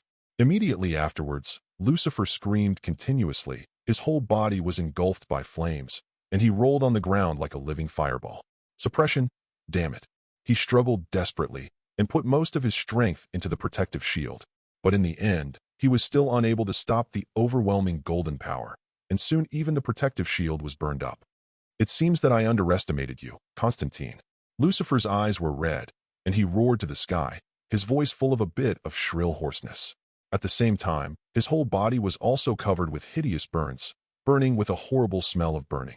But with just these little tricks, isn't it worthy of being called a divine power? At this moment, a clear and magnetic voice came from the golden light. John's proud figure slowly emerged, holding a 10,000-foot-long divine sword, and his figure was incomparably tall, like a god looking down upon the world. Chapter 137. You think that's all my strength? How naive, he sneered, and the sword suddenly trembled. A ball of golden light suddenly appeared on the tip of the sword, as if some terrifying power was about to be born. Since you are destined to submit to me, let me show you what true divine power is. John shouted wildly, and the golden light suddenly burst into a dazzling light, as if an extremely dazzling sun was born at that moment. Roar, roar, roar. With a deafening roar, Fergong flew towards the light with its incomparably tall figure and instantly merged into it, becoming the core energy source of the golden dragon. This power, could it be? When Hermione saw this scene, her face was filled with shock and disbelief. She held her breath and focused her eyes on the golden light emanating from John's body. In that dazzling light, she could vaguely see a huge figure slowly condensing into shape. Fergong let out a thunderous roar, and its incomparably tall figure suddenly flew towards the light and instantly merged into it, becoming the core energy source of the golden dragon. Roar, roar, roar. Fergong's roar exploded in the air, shaking the entire courtyard. At this moment, the golden light suddenly increased several times and turned into an extremely dazzling sun, covering the entire courtyard in blazing golden light. Damn this power! Lucifer covered his eyes tightly, his face grim and full of pain. Even Harry, Ronald, and others were forced to retreat by the terrible burning sensation. They were all dizzy and their eyes were sore, and they could only stand with difficulty. Only Hermione was concentrating and holding her breath, trying her best to open her eyes wide and staring at the center of the golden light. In the dazzling light, she actually saw an extremely huge figure rapidly condensing into shape. It was a divine bird with a magnificent figure and appearance. Its wings spread high, towering like an indestructible golden mountain. Each wing gleams with a sacred golden light, and the dazzling light is so dazzling that it seems to burn everything around it. See, this is my real power. John's voice suddenly sounded in the air. At this moment, his tone was confident and extremely arrogant, like a supreme being looking down on all living beings. I commanded it to reveal its true form, which is a supreme golden-winged rock that rules the 9 heavens. Before he finished speaking, the divine bird began to flap its wings wildly, and golden light fluttered, wrapping John up like a golden tornado. When the wind and rain finally subsided, a golden light suddenly shot out from the center of the bird's body, shooting straight into the sky like a dazzling golden pillar. When the golden light finally gathered into shape, everyone could see clearly that it was actually John, who was completely enveloped in divine light. He held the sword of forgiveness in his hand, looking down upon all living beings like the master of heaven and earth. Is this John's true power? Hermione widened her eyes, staring at John, who seemed like a god, full of shock and disbelief. Damn it! How could a mortal like him possess such divine power? Lucifer secretly exclaimed, seeming to be stunned by the scene before him. At this moment, the dazzling golden light suddenly dimmed and slowly dissipated. After the golden light faded, John now stood in the air like a golden statue, with such divine power that people could not help but feel the urge to bow down to him. Is this what you wanted to see? John opened his eyes slightly and glanced at everyone indifferently, his tone arrogant and disdainful. But unfortunately, this is not my most powerful form at the moment. He flipped his hands, and the forgiveness needle sword in his hand turned into a 1,000-foot-long golden light and suddenly shot in the direction of Lucifer. Get out of here, all of you! Get out of here! Lucifer let out an angry roar, and his body suddenly grew several times larger, transforming into a scarlet demon rhino, and ferociously pounced towards the golden light. But in the next moment, the golden light suddenly gathered and turned into a 10,000-foot-long golden sword, banged on Lucifer. Ah! Lucifer let out a heart-wrenching howl. His devilish rhino body exploded under the impact of the 10,000-foot-long golden sword, turning into a pitch-black mass. Scattered away. Ahem, damn it. Lucifer's body was covered with hideous charred scars. He coughed continuously, staring at John in the air with red eyes filled with murderous intent. Although I lost, do you really think you can continue to be so reckless and arrogant? Before he finished speaking, he waved his hands and a cloud of dark smoke immediately emerged, spraying wildly towards John. The dark smoke seemed to contain some extremely evil power. No matter where it covered, it would curse and devour everything madly. Soon, the smoke was within reach of John. John smiled coldly, and the golden light around him suddenly became stronger. Accompanied by a thunderous roar, countless golden lightsabers suddenly burst out from all directions. Break it for me. The countless golden lightsabers were spraying out in all directions like raindrops. With just one strike, the dark smoke was penetrated and turned into countless black lines that dissipated. Boom, boom. John waved his hand again, and countless golden rays surged out like waves. It was unknown what kind of powerful divine power was condensed there. The golden rays were like sharp light nets, which immediately trapped all the hideous black lines from all directions. Damn little devil. Do you think you can suppress me with just this little trick? Lucifer roared again, his hands dancing wildly, unknown what he was doing. At this moment, the black lines trapped in the golden net suddenly twisted wildly like living things, roaring and trying to break free. And not only them, even the golden light around John himself began to tremble wildly at this moment, as if it was about to be torn apart. Hee. Did you see clearly? This is my true strength. Lucifer's smug sneer sounded in the air, making people shudder. What on earth is that terrifying power? Harry's eyes widened in fear, and his hands kept shaking. At this moment, Hermione covered her face, coughed, and squatted aside. Oh my God, what is going on? Why has the air around us become so cold and hard to breathe? Before she finished her words, the little bit of golden light that remained was completely swallowed up by the powerful black fog. All this has reached the point where it is about to explode. At this moment, a golden light suddenly burst out from around John, illuminating the entire courtyard. Chapter 138. John was now emitting an incomparable golden glow all over his body, his hands tightly grasping the sword, veins bulging on his forehead, and it was obvious that he was using all his strength to activate some terrifying power. Damn, you, what the hell are you doing here? Lucifer stared at John's every move, a defensive look on his face. John turned a deaf ear to him. His eyes were red like two scorching suns, and a powerful and heart-pounding pressure burst out from his body, covering the entire courtyard. Look carefully. This is the power of the Supreme Being. He swung his sword fiercely, and the 10,000-foot-long divine sword in his hand suddenly dispersed into thousands of golden rays, condensing into a terrifying golden net in the air. The golden net seemed like divine power condensed, so magnificent and awe-inspiring.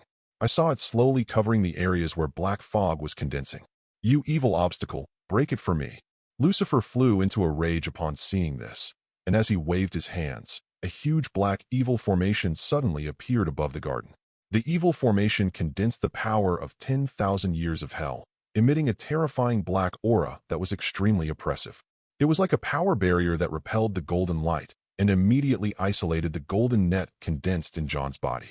Did you see clearly, kid? With those little tricks of yours, you will never be able to touch me, the Lord of Hell. Lucifer grinned fiercely, emitting a chilling chill from his body. Before he finished speaking, the black magic array suddenly expanded several times and rushed towards the surroundings with a devastating momentum. Damn it! John cursed inwardly and quickly mobilized all his strength to hold the forgiveness needle tightly in his hand. Who? He suddenly shouted. His eyes were bloodshot, and he instantly exerted an extremely terrifying pressure. For a moment, the black magic formation seemed to have suffered a severe blow, and a big hole suddenly exploded, revealing the blood-red evil energy inside. Ah, damn boy, what are you doing? Lucifer was horrified, seeing that his black magic array was about to be penetrated by the golden light. He roared immediately, and black smoke billowed from his body, and suddenly he pounced on John like a ferocious beast. Bang! The black smoke hit the golden light around John, making a dull impact sound. John's face condensed, and then he used all his strength to raise his hands high. At this moment, the golden light suddenly increased several times, like a scorching sun rising high, with terrifying power. Forgone! John shouted, and the golden bird roared upon hearing the sound. Its tall body suddenly exploded like a golden mountain. Countless golden lights shot out from it like sharp swords, extremely sharp, dancing wildly in all directions. Boom, boom. The black dragon-shaped magic array seemed to have suffered a heavy blow, and it was in turmoil, with countless cracks appearing immediately. Damn it! Lucifer roared again, constantly mobilizing the power in his body to activate the black evil energy. The magic formation suddenly expanded rapidly, transforming into dozens of hideous black claws, dancing madly towards the golden arrow. Go to hell, you ignorant brat! Lucifer roared to the sky, but at this moment, Forgong's tall and majestic figure suddenly shook, and the golden light around him surged several times. The air suddenly solidified, and countless golden arrows, like asteroids, suddenly carried amazing kinetic energy and slammed towards Lucifer. Boom, boom, boom. A deafening roar erupted from the black dragon, and the area several miles around instantly turned into a sea of fire and scorched earth. Damn you, kid. Lucifer's hideous figure fell heavily to the ground, covered in blood, barely breathing. At the same time, Hermione, Harry, and others were blown all over the place and fell into a heap by this earth-shaking energy wave. John, what the hell are you doing? Harry groaned and struggled to get up. He saw a dazzling golden light slowly gathering in the sea of fire in the distance. When the light finally faded away, a tall figure suddenly appeared in front of everyone. This power is incredible.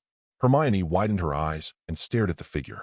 It was John, holding the forgiveness needle sword, with red eyes and a straight and majestic posture like a god. I knew. You are not an ordinary human being. Lucifer laughed grimly and struggled to get up from the ground. His whole body was covered with charred scars, and foul-smelling black smoke kept coming out of his mouth.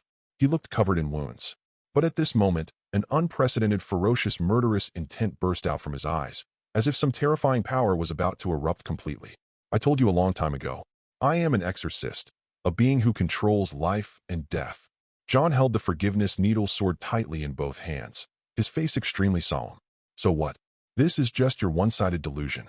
Even if you now have the power of a god, you are still a mortal after all, Lucifer said coldly, and at the same time, his severely injured body began to twist violently at this moment. Don't underestimate me, the Lord of Hell, Konstantin. Before he finished speaking, Lucifer's figure suddenly grew several times larger, standing there like a black mountain. His eyes were bloodshot and his body was as black as ink, as if he had turned into some kind of pure evil force. Hiss, hiss, hiss. You're going to experience my terror soon, kid. He made a deafening hissing sound, and a dark light burst out from his body. The black light was intertwined with countless strange red mists, as if countless ferocious bloody mouths were staring at John hungrily. At the same time, cold winds swept through the garden wildly, as if wisps of cold air were corroding the earth.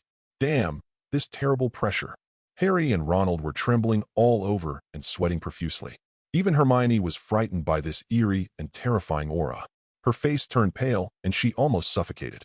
Only John stood still, as tall and majestic as a god between heaven and earth. His face was cold, his eyes were blood red, and he was muttering something, as if he was mobilizing some powerful force. Look carefully, this is the real king of hell. I want you to experience what real power is.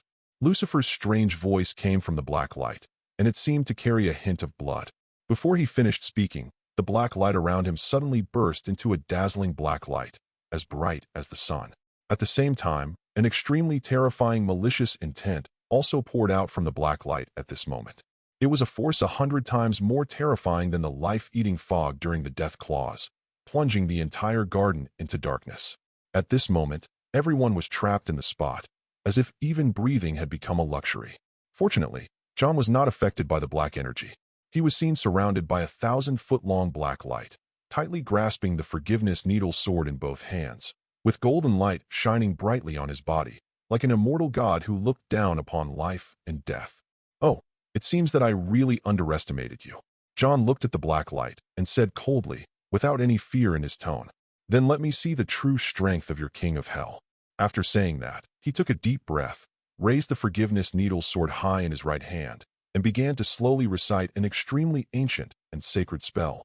With the yin and yang of heaven and earth, we dominate the life cycle of all things and return to the vast ocean.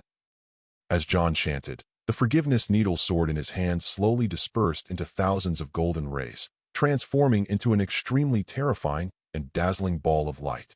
The ball of light was as bright and dazzling as the sun, gathering all of John's strength, giving people an incredible visual shock. Are you ready for it, Mr. Devil? John smiled coldly and threw it with both hands suddenly. The 10,000 feet of golden light exploded at this moment, transforming into a dazzling sun that shot straight at Lucifer. "Oh, this little trick is not enough to move me." Lucifer snorted coldly and raised his right hand high. The ball of black light suddenly condensed into an extremely ferocious magic sword. "Break it for me." Before he finished speaking, the magic sword suddenly fell heavily and collided with John's golden light. Chapter 139. Boom, boom, boom, boom, boom, boom. A deafening roar exploded in the air, stirring up a violent storm-like shock wave that scattered away. Gah! Lucifer was shaken several meters away by this force and roared to the sky. The dark light around him was drowned by the golden light gushing out of John's body at that moment, and the whole person seemed to have fallen into a vast ocean. "Damn it, you arrogant little devil!" Lucifer roared repeatedly, his hands dancing wildly, chanting some terrible forbidden spell in his body. Just during this 1 second of hesitation, the golden divine sun once again burst out with 10,000 feet of divine light, shrouding him in it and making him unable to move. "Shut up and give me a taste of Xinyang's punishment," John shouted coldly, and with a flip of his right hand, the golden light suddenly gathered into shape. Boom, boom. Intensive explosions erupted from the golden light, shaking the entire space. Under the dazzling light, golden blades were dancing wildly, blocking Lucifer's way like a flexible golden net. "Break it for me." Lucifer roared angrily, and the dark energy in his body suddenly burst out into a hideous black dew. The black fog rushed towards John like tens of millions of dragons, and the heart-wrenching roar was deafening. At this moment, a dazzling golden light suddenly shot out from in front of John. At this moment, John was as tall as a descending star, his whole body glowing with golden light, burning with an awe-inspiring pressure. "Be still, and everything will be under my control." He roared angrily and waved his right hand. Countless golden lights shot out from in front of him like spears, shooting straight at those hideous black dew. "No!" Lucifer roared, and the black mist shook violently, surging wildly in all directions like a violent storm.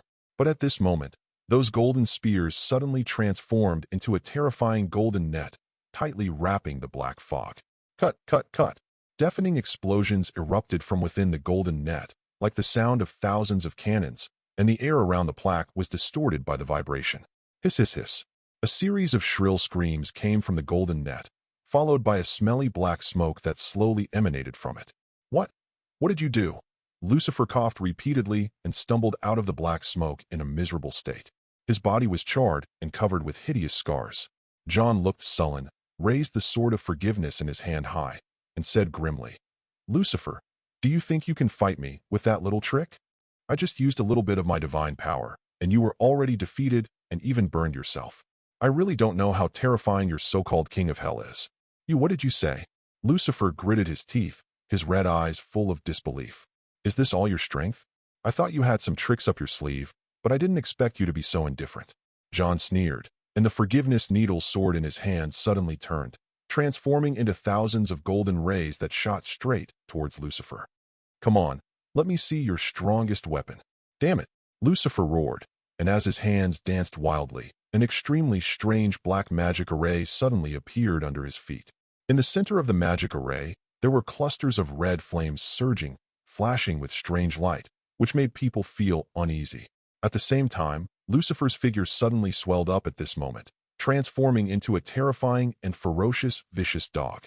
The fur of this vicious rhino stood up all over its body. Its sharp claws kept digging at the ground, and a stream of burning and smelly heat spurted out of its mouth. Its eyes were as red as blood, and its gaze at John was filled with ferocious and murderous intent. "Oh!" A deafening roar came out of its mouth, and then the ferocious rhino roared wildly towards the sky, and a dazzling red light suddenly burst out from its body. "Roar!" Seeing this, Fergong also roared and spread his wings to block in front of John. I saw that in its endless golden light, there was also a sense of incredible vastness and grandeur. The two extremely powerful forces were on the verge of a confrontation, as if an earth-shattering war was inevitable at any moment. "Ha ha ha ha, Konstantin, it seems that you have finally realized how terrible I am."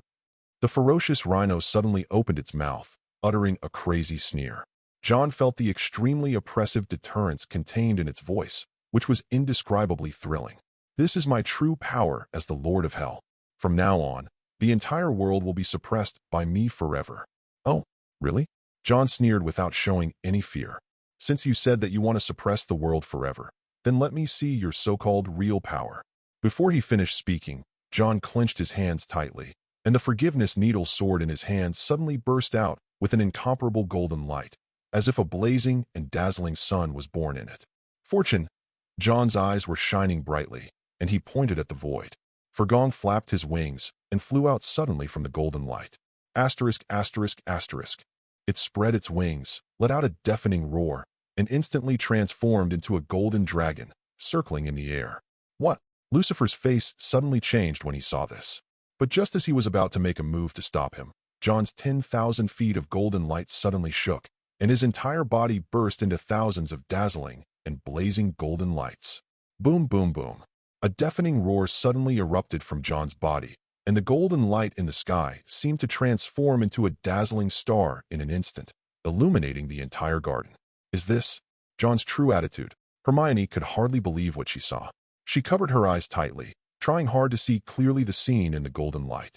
In the center of the blazing and dazzling light, John's whole body was glowing with dazzling golden light, emitting a terrifying aura of oppression. At this moment, his entire body looked like a descending god, extremely tall. Although his height had not changed much, his aura and majesty made the entire garden vibrate. Lucifer, do you see clearly? You call yourself the king of hell, but you have never understood the truth of this world. John had a loud and melodious voice, which seemed to be able to eclipse the heaven and earth at any time. The cycle of life and death is the eternal rule of this world. Life comes and goes like a shuttle, all under the control of this rule. Do you think that you have the power over death just because you devoured life? This is ridiculous. I am the master who controls the cycle of life and death, and you arrogant guys are just the pure ones I gave you to live in this world. As soon as he finished speaking, the golden dragon hovering in the air suddenly let out a deafening roar. It suddenly pounced towards Lucifer's evil rhino, its wings emitting monstrous golden light, unstoppable. Damn it! Lucifer roared towards the sky, and the red light around him suddenly increased several times and rushed straight into the sky. An extremely oppressive malice suddenly erupted from it, and it was shrouded in a blood-colored aura. At the same time, the black magic formation was spinning wildly at this moment, emitting bursts of red evil light, flashing a terrifying light as if burning with countless hot red flames. Hermione felt a palpitation when she saw this. Damn it! Is this the power that the great Mr. Lucifer has accumulated for tens of thousands of years? She murmured to herself, feeling that her whole body was trembling slightly at this moment. At this moment, Harry, Ronald, and others were stunned, their faces pale as paper, and they were already shocked by the shocking scene before their eyes. Chapter 140. Amidst the charred ashes on the ground, a terrifyingly ferocious red rhino suddenly raised its head and let out a roar that shook the earth. Amidst the huge and shrill roar, the red evil creature swelled violently like a sun. I saw streams of red blood mist coming out of its body, filling the entire courtyard with a foul stench. Damn it! Is this Lucifer's true appearance? Harry was terrified, staring at the horrifying scene. In the horrifying blood mist, the red evil creature swelled wildly, and in a moment it turned into a red demon elephant hundreds of meters tall. Its eyes were as dazzling as two scorching suns, its sharp fangs were extremely ferocious, and its huge body that covered the sky and the sun brought with it a terrifying pressure that made people feel suffocated. No! Hermione covered her mouth in fear. Her whole body felt like she was falling into an ice cellar, and she almost fainted. 2887. Hiss, hiss, hiss. I am the supreme existence in hell, and all things in hell are subject to my power. The red demon elephant's heroic voice echoed in the air, full of majesty, making people feel awe. It took a step forward with both feet, and with just a slight movement, the entire earth trembled and almost disintegrated. Then, a very vicissitudes and magnetic laughter echoed in the air. See clearly, Konstantin, I am the one who truly controls the life and death of all things. John's tall figure suddenly appeared in the golden light. He looked cold and fearless, staring at the red demon elephant. Lucifer, do you think you can blind my eyes with this little trick? John's eyes were red and full of passion, like a king dominating the world. How ridiculous! I want to see more. His voice suddenly paused, and Fergong suddenly bloomed with golden light beside him like a little sun. Are you qualified to fight me? Boom, boom. In the sudden burst of golden light, Fergong turned into a towering golden dragon, circling and roaring in the air. Its earth-shaking roar contained endless power. The whole court was shaken by it. At the same time, John roared, and the forgiveness needle sword in his hand turned into thousands of feet of golden light, shooting straight at the red demon elephant. Boom, boom, boom. A deafening roar was heard from the place where the two forces collided. The entire space shook and trembled in an instant. Even the huge body of the red devil elephant staggered and almost fell to the ground. Konstantin, I didn't expect you to be so ruthless. The dull voice of the demon elephant came from the air, as if carrying a strong disdain. But even so, compared to me. As it spoke, it suddenly stretched out a long red hook and slapped John fiercely. Wherever the long crimson hook passed, the entire space seemed to be torn apart by some invisible force, which was thrilling. But at this moment, the golden light of the gentle land suddenly dimmed.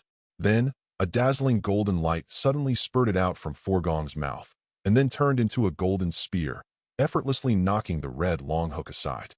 Swish, swish, swish, swish. Along with the sound of breaking through the air, countless golden spears suddenly swirled around the red devil elephant and flew away.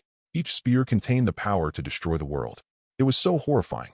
Damn it, what are you doing? The demon elephant roared fiercely. Its huge body twisted rapidly, and clouds of bloody mist spewed out of its mouth, struggling to resist those golden craftsmen. But at this moment, a dazzling golden light suddenly flashed from behind the demon elephant. In an instant, an extremely tall figure appeared there slowly, like a god descending from the earth. Do you think I will give you a chance to fight back, Lucifer? John sneered, and suddenly changed his tone, chanting an ancient spell. I am the master of life and death. Everything is subject to me. At the moment the last syllable of the spell fell, the entire garden fell silent, as if time had suddenly stopped. Boom! John suddenly clapped his hands, and a ball of golden light suddenly surged out of his body, rising suddenly like a 1,000-foot mountain, and turned into a huge golden sphere in midair. The golden sphere gave people an extremely strange and unchanging feeling, like a microcosm of the truth of the whole world. The golden light around it shone with a sacred and vast aura of divine power, giving people a shocking visual impact. Do you see it clearly, Lucifer? This is the real power of domination. As John roared, the golden sphere suddenly shrank rapidly. Boom, boom, boom, boom, boom, boom. A deafening explosion came from the golden sphere, as if the whole world was experiencing a thrilling collision. Damn it! What kind of power is this? The demon elephant roared incessantly, and its huge body shook violently, as if it had been hit hard. Strands of golden light beams shot out from the inside of the sphere like countless needles, whistling and fiercely piercing the body of the demon elephant, causing it to suffer great pain and let out bursts of heart-pounding roars. How can a mere monster like you control life and death in this world? John shouted, and a golden light suddenly burst out from the sphere. The golden light suddenly shook like an exploding star and turned into countless golden chain-like objects, which tightly wrapped around the demon elephant. Hee, you little brat, you want to tame me? The demon elephant roared continuously, spewing red smoke from its mouth, trying to resist the golden chains. But at this moment, a dazzling golden light suddenly burst out from behind it, whistling out like a magic gun. Boom! The golden light penetrated into the body of the demon elephant, and in an instant, it was completely enveloped in a dazzling golden light. No!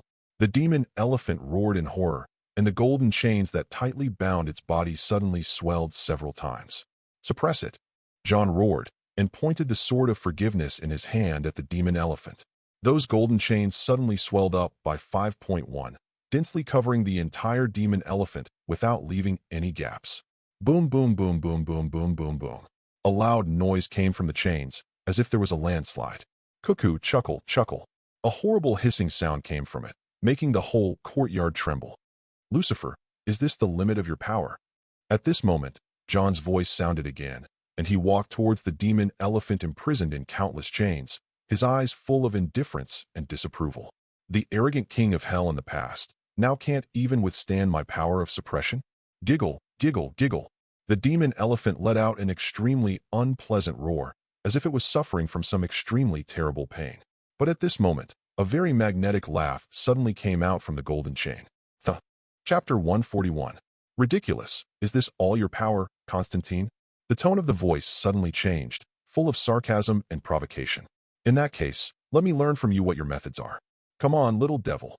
As he spoke, An extremely terrifying aura emanated from the golden chain, causing the temperature of the entire garden to suddenly drop by several degrees. Damn, this pressure. John frowned. He could clearly feel that an extremely terrifying power fluctuation emanated from the golden chain. It was an evil aura that seemed to come from the abyss of the 9 layers of hell, making people feel fear involuntarily. Hiss, hiss, hiss, hiss.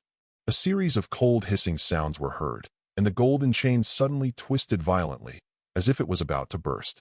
Did you see clearly, little devil? This is my true strength as the king of hell. The overwhelming golden chain suddenly swelled up rapidly, like a ferocious bloody mouth, roaring and biting wildly. Boom, boom, boom, boom. A deafening explosion was heard, and a big hole was blown in the golden chains. Then, a ball of red flames 31 suddenly burst out from it, like a poisonous dragon with bared fangs and claws, sweeping towards John fiercely. Damn it, John shouted, and suddenly swung his right hand forward, and the forgiveness needle suddenly burst out with dazzling golden light. Fortune now. Upon hearing the sound, Fergong let out a wild roar, and the golden feathers all over its body suddenly expanded several times, and suddenly turned into a dazzling golden sun, bursting with brilliant light. Boom!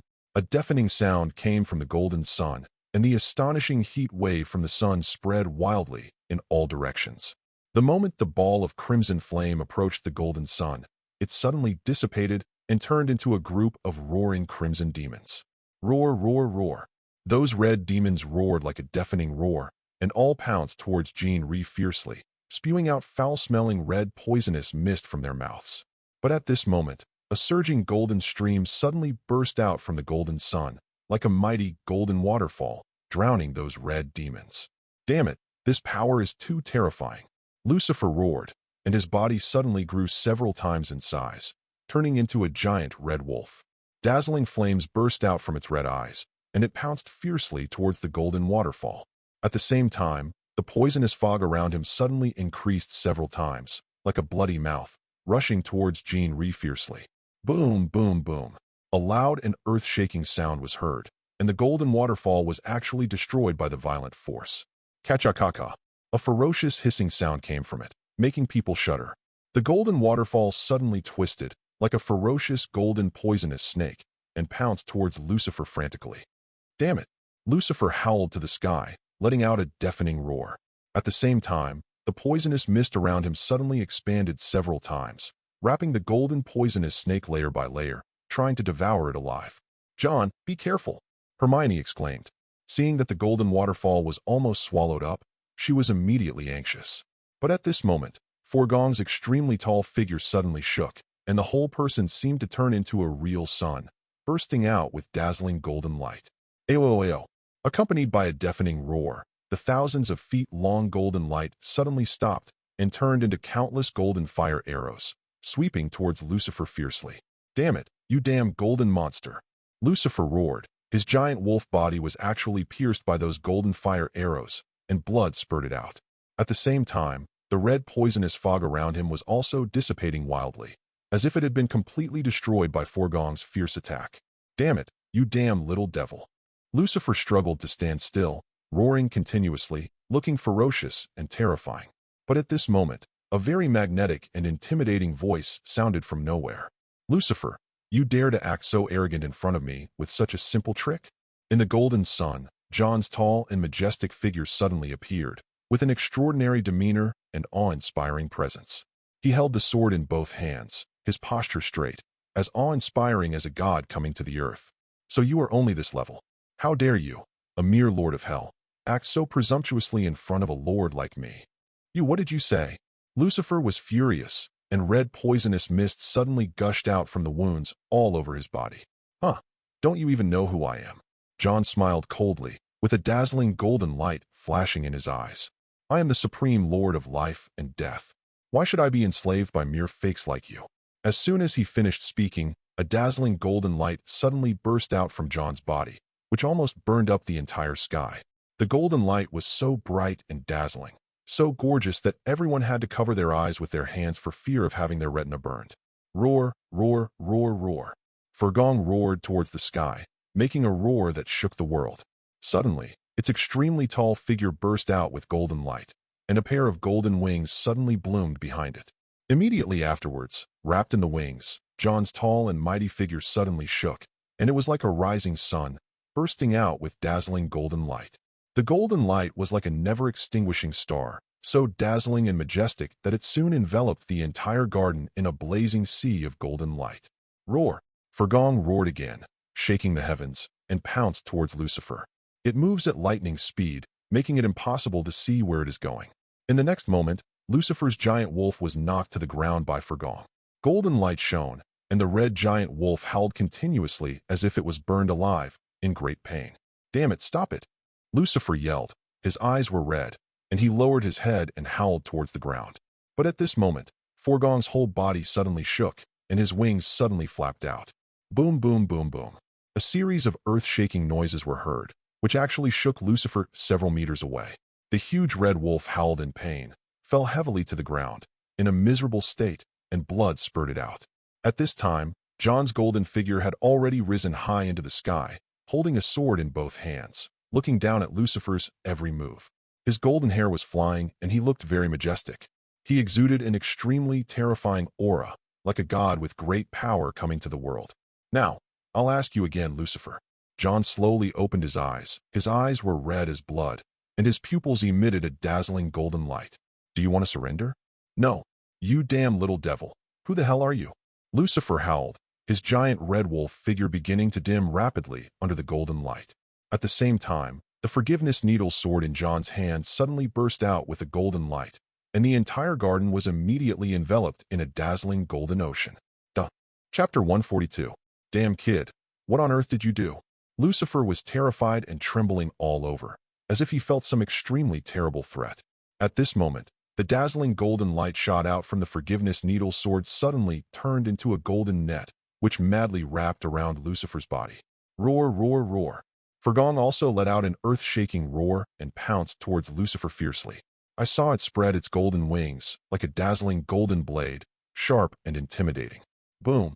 A loud sound that shook the earth was heard, and the ground was actually shaken open by this force, creating a big hole. The smell of blood and gunpowder filled the air, making people feel suffocated. No! Lucifer was terrified. He saw that the golden blade had cut into his body in an instant, embedding him into the ground alive, making him unable to move. John smiled coldly, holding the sword of forgiveness high in his hand, as if he was going to kill Lucifer. At this moment, he suddenly chanted an extremely intimidating spell. The divine might that devours the ages has arrived, and the ruler of life and death has returned. No! Stop it! Lucifer screamed in despair, but John ignored him and continued to chant the ancient spell. I dominate destiny and rule eternity. All gods bow before my majesty. Boom, boom. As John's cheering voice rang out, an extremely terrifying pressure suddenly condensed on the golden blade. Give me a seal. John roared fiercely, and terrifying power suddenly erupted, like a golden poisonous dragon, roaring and entwining towards Lucifer's body. Giggle, giggle, g-e-g-h, ah. Lucifer's heart-wrenching howl exploded in the air, making people tremble with fear. His originally tall and mighty figure was now in a miserable state, and was bound to the ground by the mysterious power exerted by John, unable to move. The golden divine power was like thousands of chains, wrapping around Lucifer layer by layer, locking him tightly inside. Whenever he struggled, he would be attacked by the violent chains, causing him unbearable pain.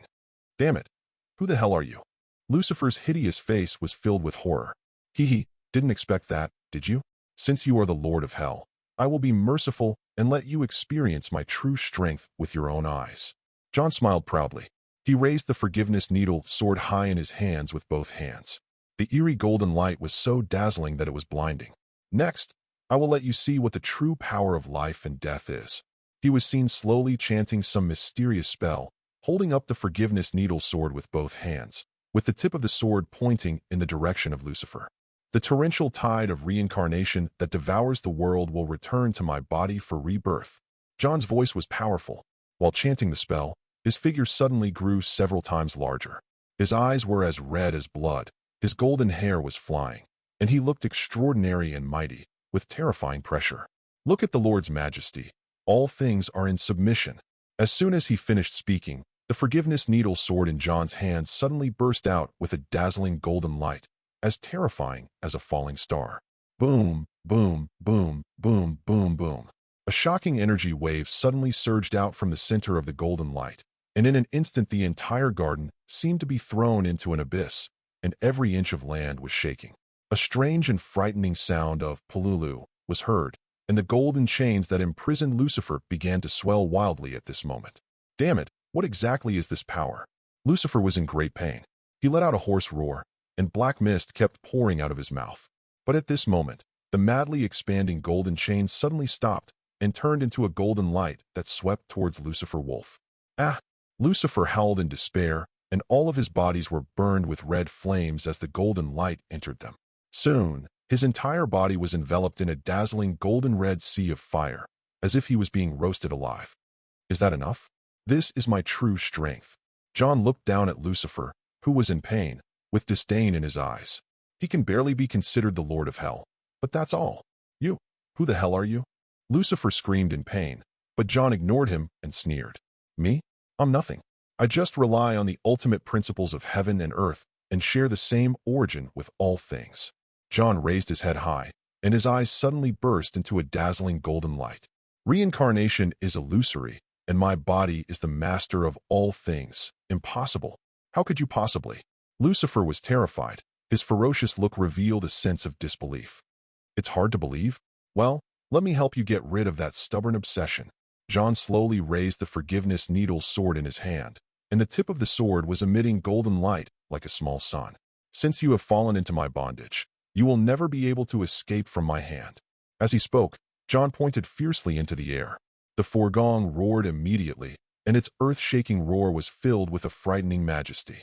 I saw its extremely tall body suddenly flapping its wings and roaring, and under the golden wings, it turned into a towering golden dragon, circling in the sky. Boom! A deafening explosion was heard, and countless dust fell. I saw Forgong's figure transformed into a golden dragon standing high in the air, like an incomparable divine sword, condensing with dazzling golden light. Forgong, go! Help me to kill the violence of hell completely. John gave a heroic order, and Forgong suddenly roared, and the whole golden dragon body was filled with dazzling light waves like waves, and pounced towards Lucifer fiercely. Boom, boom, boom, boom. A deafening sound exploded from the sky, and the golden dragon shadow swooped down at a high speed and actually crashed into the golden chains wrapped around Lucifer's body. Pululululu. A creepy scream came from that place, followed by a deafening explosion.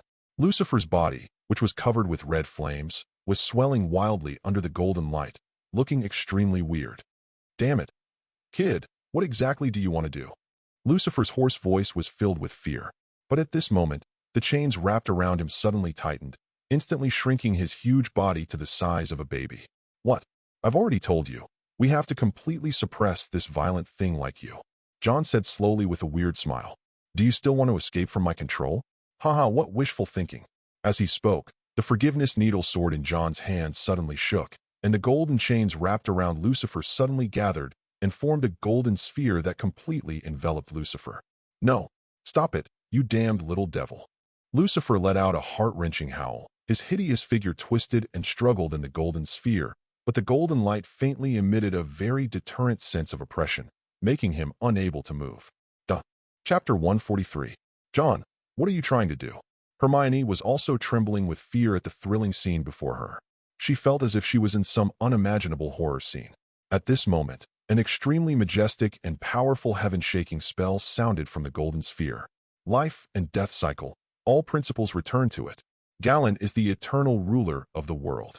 The golden light suddenly expanded several times, creating faint golden ripples, and each wave seemed to contain the power to destroy the world. Giggle, giggle, giggle. Lucifer's painful roar came from the golden sphere, and his hideous figure was seen rapidly withering and dying, as if he was being devoured by some extremely terrifying power.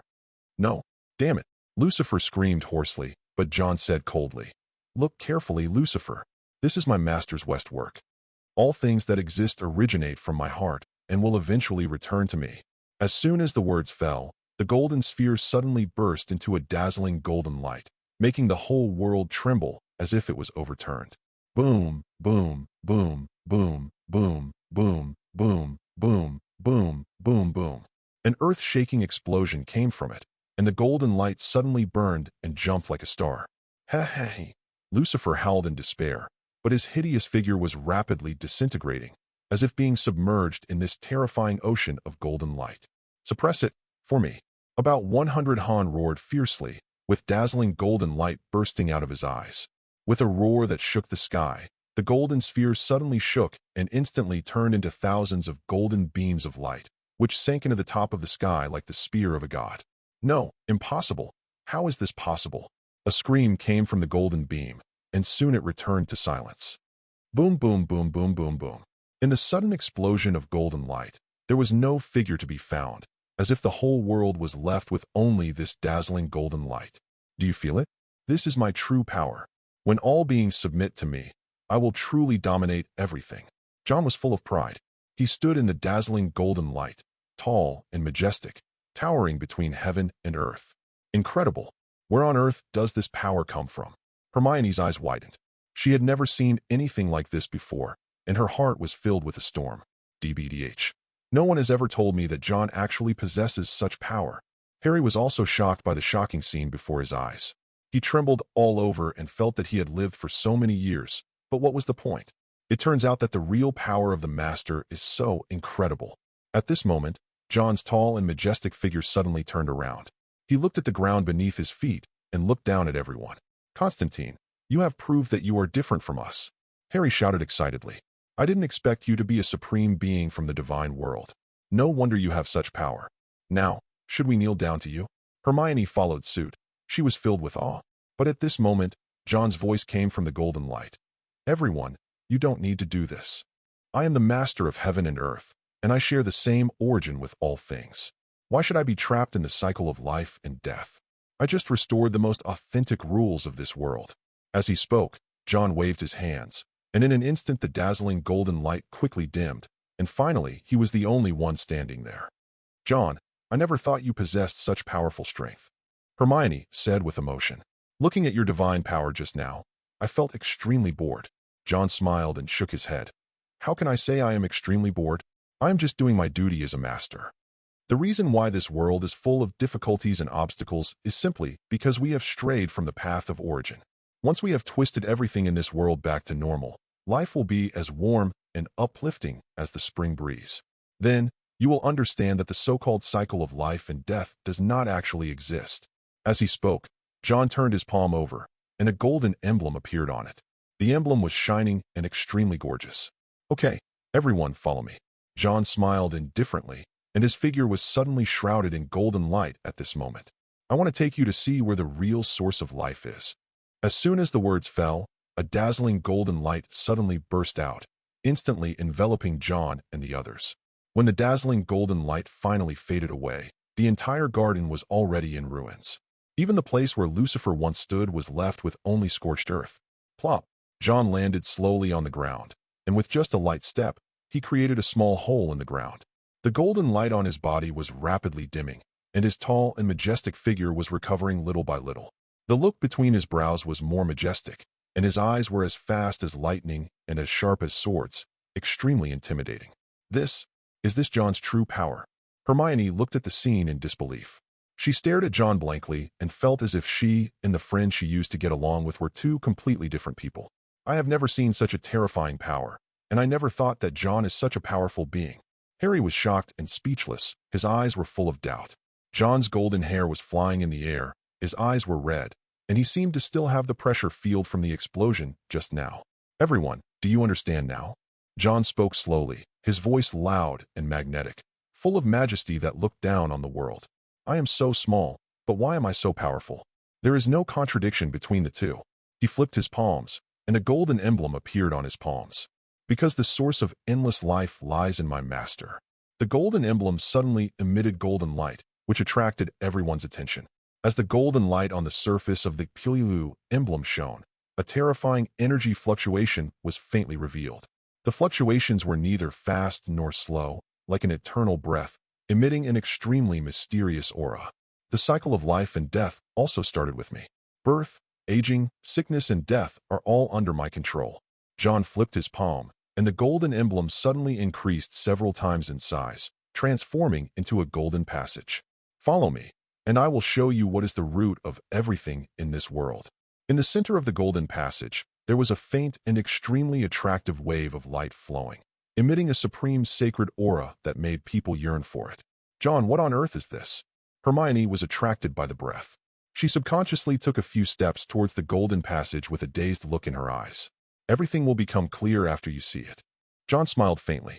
He did not stop Hermione, but walked towards the golden passage. As soon as he stepped into it, his whole body was immediately wrapped in a golden halo. He became dazzling and as dazzling as a small sun. Hermione and Harry subconsciously walked towards the golden passage when they saw it. The passage was filled with thousands of lights, and it was so hazy that it was hard to tell what was inside. Let's go, let's get going, John called out in a low voice.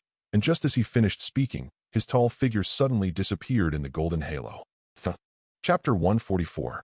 Hermione and Harry looked at each other and saw that each other's eyes were full of curiosity and anticipation. Harry took a deep breath and jumped into the golden passage. Hermione finally mustered up the courage and jumped into the golden passage. She was immediately controlled by an extremely mysterious and attractive magnetic field. She soared into the air and flew rapidly towards the depths of the passage. John, where are you taking us? Hermione asked anxiously, but she could only see a bright golden light ahead, which made it impossible for her to open her eyes. Relax, you will know the answer soon. John's voice came from all directions, as if it was everywhere. Hey, wait for me. Don't leave me alone in this damn place. Just then, a familiar voice came. Ronald followed closely behind, stumbling into the golden passage. Long time no see, John. Ronald's voice was a little excited. He looked ahead. John, what tricks are you up to? Are you going to involve the moths? But at this moment, a familiar and majestic voice came from behind. The voice was so clear that it seemed to penetrate deep into everyone's soul, making people shudder. What are you looking for? The voice was slow and measured, revealing an unquestionable heavy pressure. Hermione recognized the voice immediately and turned around quickly, just in time to see McGonagall and Snape appear at the entrance of the passage. Professor McGonagall. Professor Snape. Why are you here? Hermione exclaimed in surprise, and Harry and Ronald were attracted by the voice and turned their heads. Mr. Potter, Miss Granger, what are you doing? Professor McGonagall said with a stern face. Hermione hesitated a little. She was so shocked that she had completely forgotten that John had taken them out of the garden. Asterisk. This matter is of great importance. We must act immediately so as not to miss the opportunity. A clear and majestic voice came from behind him. Hermione was startled and turned around quickly, only to see John standing in a golden light, his eyes red and looking very majestic. Damn it, Konstantin, what are you doing? Do you really think you can do whatever you want? Snape's voice came immediately, and he stared at John with wariness in his eyes. Haven't I always said that, Professor Snape? I am performing the duties of a master, John said calmly, his eyes full of majesty that looked down on everyone. I want to restore the origin of the cycle of life and death and completely get rid of all constraints and shackles. What? Professor McGonagall was horrified, and the wand in her hand trembled, as if she was ready to fight. John, what do you want to do? Do you want to overturn the existing order of the world? Hermione asked anxiously. She seemed to feel a vague sense of uneasiness. Order? What is order? John sneered. He looked at Hermione and Harry, his eyes full of arrogance that looked down on everyone. Birth, aging, sickness, and death are just around the corner. Is this what you call order? It's ridiculous. Are you going to let those people die? There are still so many kind people in the world. Harry shouted anxiously. Kindness. What is the kindness you are talking about? The golden light on John's body suddenly became brighter, and he clasped his hands together, and suddenly the golden light became brighter.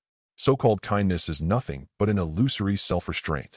Only I can bring true freedom to the world. What do you want to do?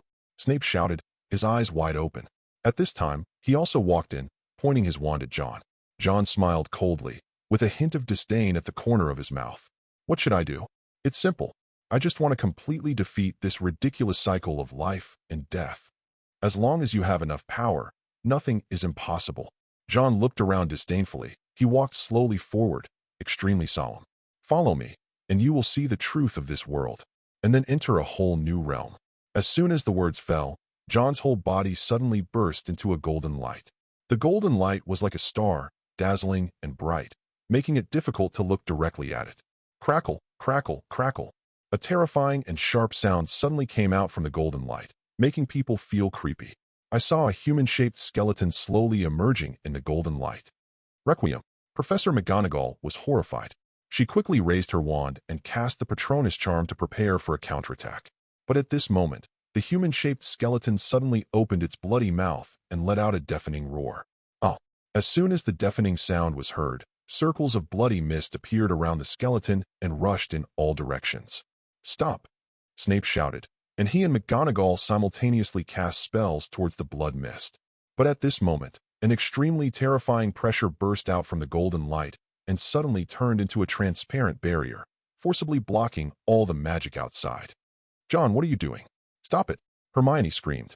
She was extremely anxious and saw the murderous blood mist rushing towards her and others. At this moment, John's godlike figure suddenly stood in front of everyone. His eyes were red, and he looked extremely majestic. "Please allow me to explain. Then you will understand the reason for all this." John was full of passion. He looked at the people in front of him, and his eyes seemed to be overlooking all living beings. "Zero, what you call kindness is nothing but the restraints of those self-righteous rules. Only by escaping this illusory cycle of life and death can we truly unleash everyone's unlimited potential and gain the freedom of eternal life." "John, what nonsense are you talking about? How can the order of life and death be violated?" Snape looked sullen, and he obviously hadn't recovered from the scene just now. "Ha!" John laughed loudly towards the sky. Golden light surged wildly on his body, causing the entire passage to shake violently. "I've already told you that I am the real master of this world." "John, are you crazy?" Hermione cried uneasily, but John's godlike figure showed no reaction. His eyes were getting redder and emitting a frightening fluctuation of divine power. "Everyone, watch out. I'm going to really start taking action now." As soon as John finished speaking, the golden light on his body suddenly burst into a dazzling brilliance. The light was dazzling, like a rising sun, instantly enveloping the entire passage in a blazing sea of golden light. Ka-cha-ka-ka, a terrifying hissing sound came from the golden light, making people shudder. I saw a skeleton gradually emerging in the golden light, with a hideous and terrifying face, like a 1,000-year-old evil ghost. "Stop! John, what are you doing?" Professor McGonagall's face changed drastically, and she quickly raised her wand and pointed it at the skeleton. Snape ordered Harry and the others to step aside immediately, and also took a fighting stance. Chapter 145. But at this moment, John's tall and mighty figure suddenly stepped forward and fiercely blocked Harry and others behind him. "Don't even think about coming forward, you little bastards. Don't even think about stopping me." John looked calm and didn't take those people seriously at all. As soon as the words fell, the skeleton suddenly opened its bloody mouth, and an extremely thick blood mist spurted out from it. Swish! Wherever the blood mist passed, it seemed as if even the air solidified in an instant, emitting an extremely terrifying force field fluctuation. "Hermione, stand back!" Snape shouted, and he and McGonagall waved their wands at the same time, and an extremely complex shield spell burst out. But at this moment, John's tall and mighty figure suddenly took a step forward and stood in front of everyone without looking back. "Break it for me!" John's eyes were red, and a dazzling golden light burst out from the corner of his mouth. When the blood mist was less than 5 meters away from John, 917 actually solidified, and then turned into countless red spikes, sweeping towards John fiercely. "Watch out!" Snape roared, waving his wand and blasting the spikes wildly. Professor McGonagall followed closely behind, chanting defensive spells in an attempt to dissolve those terrifying red spikes. "Humph, a mere insect, you want to fight me?" John snorted coldly. His face was ice cold, and the golden light on his body suddenly increased several times. The golden light surged out from John's body like a huge furnace, instantly burning all the red spikes to ashes. "Ah!" Screams came from the golden light, causing the entire passage to tremble. Surrounded by the golden light, the skeleton's body began to slowly curl up and wither, as if it was enduring some incomparable torture. "Is that all your strength? You can't even scare bones." John smiled coldly, walked slowly forward, and stepped towards the skeleton. "Damn it! How can I let a little brat like you get what you want?" Professor McGonagall roared. She and Snape were completely absorbed in the process and raised their wands to bombard John. Swish, swish, swish, swish. The space was filled with colorful magic beams, like a splendid magical spectacle. But at this moment, John's figure suddenly spun violently, and the whole person instantly turned into a golden whirlwind, flying towards McGonagall and the other person like a storm. Boom, boom, boom, boom. A shocking explosion was heard, and wherever John passed, the entire ground of the passage was split into a huge gully. "Damn it! Is this still a human being? Snape roared, his face filled with horror. But at this moment, an extremely terrifying golden light burst out from the ravine, and a golden net like a sun wolf trapped McGonagall and Snape alive in it. Stop, boy. You'll kill us all if you keep going like this. Professor McGonagall was terrified. She looked at the golden net that was shining brightly all around her, as if she was in the center of a hellish inferno. Kill him? Ha ha. How is that possible? John sneered repeatedly. His tall and majestic figure was as terrifying as a god descending to the earth. He slowly turned around and looked at McGonagall and the other two who were panicking in the golden net, his eyes full of contempt and disdain. Reincarnation is nothing but illusion. All I do is to let you realize the truth of this world. Arrogant brat. Snape was furious and had no choice but to half kneel in front of the minister of the golden net. Beside him, Harry, Hermione, and others were also sweating all over and were being suppressed by the golden light to the point of being unable to breathe. John, what on earth do you want to do? Hermione shouted in horror, but at this moment, the golden light on John's body suddenly became more dazzling and blazing. He was seen staring at the people in the golden net. His eyes were red and flashing with dazzling light. All I did was help you regain your freedom.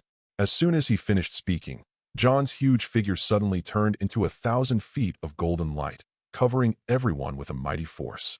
This power, damn it, how can we fight against it? McGonagall was terrified. She looked at the golden light and felt as if she was facing an unparalleled disaster. Stop, John, what are you doing? Hermione screamed, but at this moment, the golden light had already enveloped her. I am finally returning to the truth, John said solemnly. His voice seemed to penetrate everyone's soul, shocking everyone's heart. You are about to witness the source of life force. As soon as he finished speaking, John's whole body suddenly burst into golden light. It was as if 10 dazzling suns were rising at this moment. Boom, boom. Along with a deafening roar, the entire passage collapsed completely at that moment, transforming into an endless sea of golden light. In the center of the dazzling golden light, John's figure was becoming taller and taller, looking down on all living beings like a god. Is this John's true attitude? Professor McGonagall was speechless and was completely stunned. She saw that John's whole body was surrounded by waves of golden light, which was awe-inspiring. His broad and strong shoulders and powerful arms, every inch of muscle seemed to be brewing endless power. John was a tall man, at least 5 or 6 meters tall. He looked down at everyone with an extraordinary bearing and red eyes, as dazzling as 2 candle suns. See clearly? I am about to become the foundation of the source of life. John was full of pride. He looked at the golden sea of light around him with a proud tone. I am the source of all life's existence. As soon as he finished speaking, a dazzling golden light suddenly burst out from John's body, as brilliant and blazing as the sun. The next moment, the 10,000 feet long golden light condensed into shape and transformed into an extremely terrifying energy flow, which kept fluctuating and surging in the air.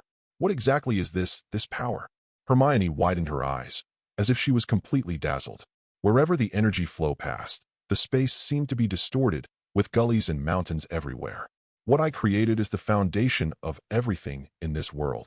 John put his hands in front of his chest and chanted an ancient spell. Boom, boom, boom, boom, boom. A heart-shaking roar came from the golden light, and the ground where John was standing was actually shaken into countless cracks at this moment. I am the ancestor of all things, the mother of nothingness. Creation is infinite, and the cycle is bad. John roared suddenly, and a golden light burst out instantly.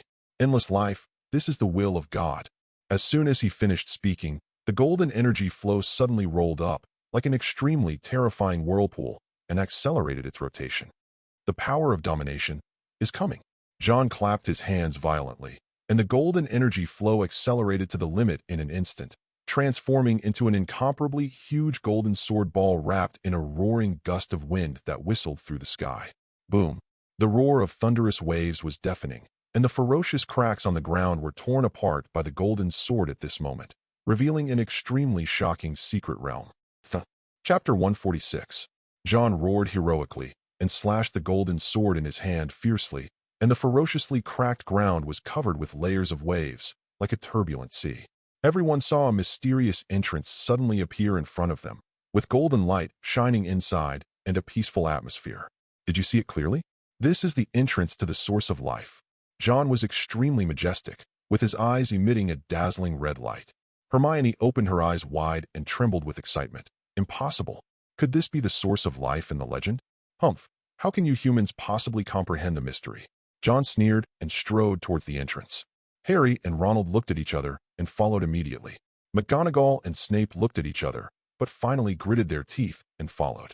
A flash of light passed by, and everyone found themselves in a vast and boundless world. The scene was like a fairyland on Earth, with golden light shining everywhere. Where exactly is this place? Ronald was confused and looked around. It's unbelievable that there is such a world. Hermione murmured to herself, as if she was dreaming. At this moment, a majestic figure appeared in front of everyone. It was John, who was now tall and extraordinary, with red eyes and golden light all over his body. You are finally here. John smiled faintly, stretched out his hand, and pointed around.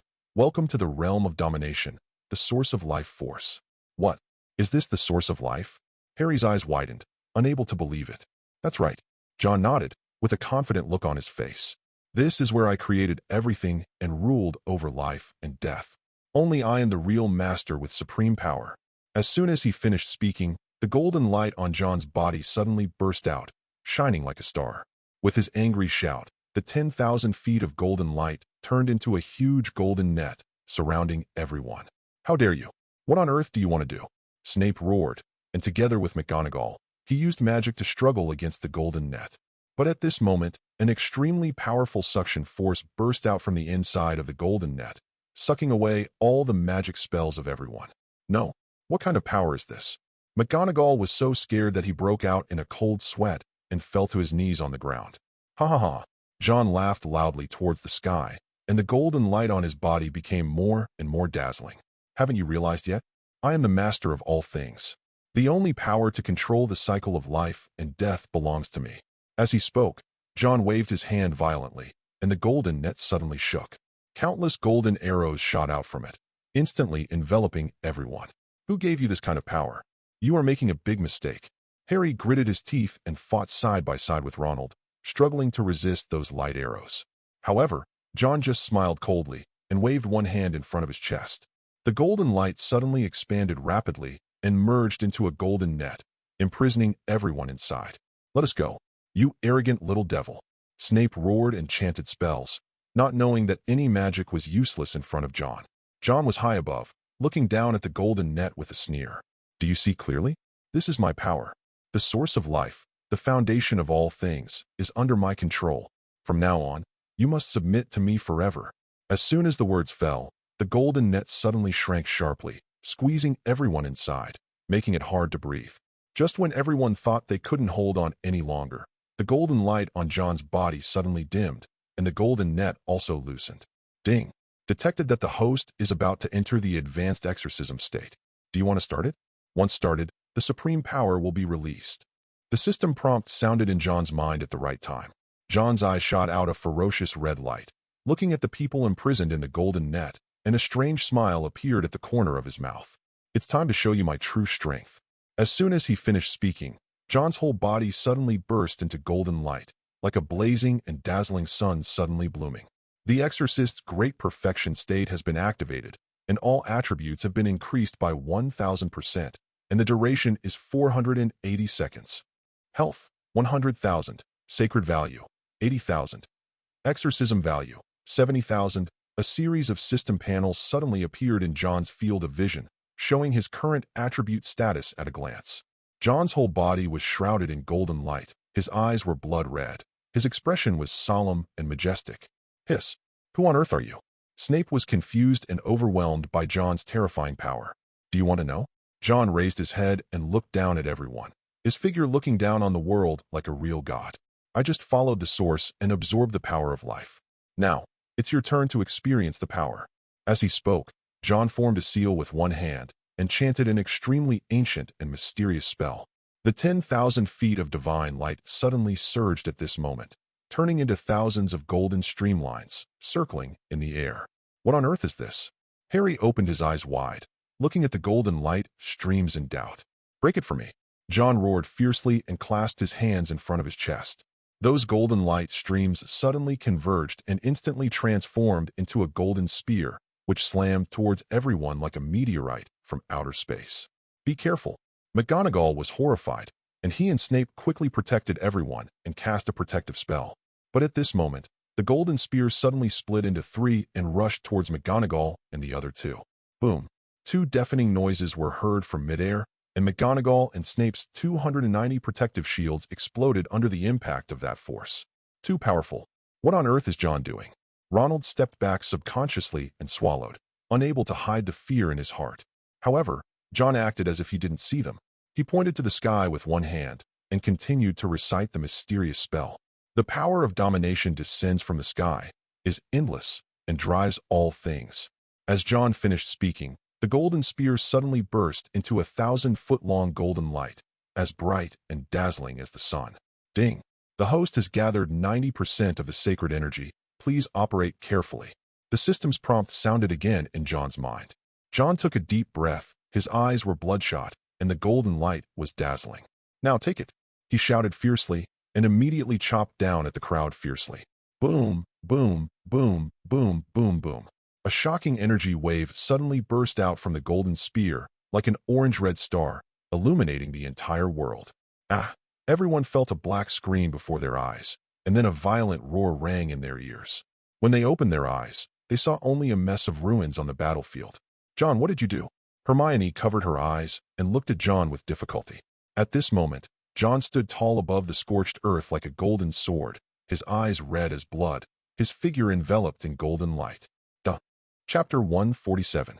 Just let you experience my divine power for yourself, he said grimly, with a strange sneer on his face. He stood on the scorched earth, his posture straight, surrounded by 1,000 feet of golden light. The golden light was so bright and dazzling that it was hard to look directly at it. Impossible. What on earth is going on? Harry opened his eyes wide, looking at John's tall and majestic figure, and a storm suddenly rose in his heart. He had never seen John release such a terrifying power, and he felt his scalp tingling. Hermione was shivering even more, hugging her arms tightly, as if she was resisting the severe coldness of the ice and snow. Are you still John? You are clearly a devil, she screamed in shock, her eyes full of disbelief. Devil? John suddenly laughed out loud, and two dazzling red rays shot out from his red eyes, like two scorching suns suddenly rising. In this case, let me show you what a real devil is. As soon as the words fell, the golden light on John's body suddenly surged several times, and an extremely terrifying golden wing suddenly burst out from his body. Ding! The advanced exorcism state has reached its peak, and John's divine power is approaching its limit. The system's prompt sounded in John's mind at the right time. John formed seals with his hands and began to recite an extremely ancient and mysterious spell. Buzz, buzz, buzz, buzz. An extremely low and magnetic humming sound came out of John's mouth, as deafening as a bass drum, making people's hearts tremble involuntarily. Sneer. John suddenly opened his eyes, only to see that the whites of his eyes were covered with red bloodshot, which was extremely horrifying. Attention! The host has entered the ultimate state, and the health and sacred value are continuously decreasing. Please make a choice immediately. The system issued a warning again, but John ignored it and continued to recite the mysterious spell. The ancient records and teachings, life and death, have their basis. I will use my divine power to kill all the evil spirits. Boom, boom, boom, boom, boom, boom, boom. As soon as the words fell, the golden light around John suddenly burst into earth-shaking energy fluctuations. The golden wings suddenly shook, turning into thousands of golden chains that whistled towards everyone. Stop! John, what are you doing? Snape was horrified, and he and McGonagall quickly cast a series of protective spells to fight against the golden chains. But at this moment, the thousands of chains suddenly condensed into a mass-like object, which unexpectedly transformed into an extremely hideous and terrifying image. What the golden chain condensed into was a very intimidating skull. Kaka, you bugs, are you worthy enough to fight me? A very magnetic and eerie voice came out from the skull, which made people feel a little scared. Hermione, step back, Harry yelled, and quickly protected Hermione. He fought side by side with Ronald and cast spells at the skull. However, the moment those spell beams approached the skull, they suddenly stagnated, as if they were firmly fixed in place by a powerful force. No, what kind of power is this? Ronald was horrified, unable to hide his fear on his face. Hee, do you think I will give you a chance to resist? The hoarse laughter of the skull sounded in the air, eerie and terrifying. Die for me.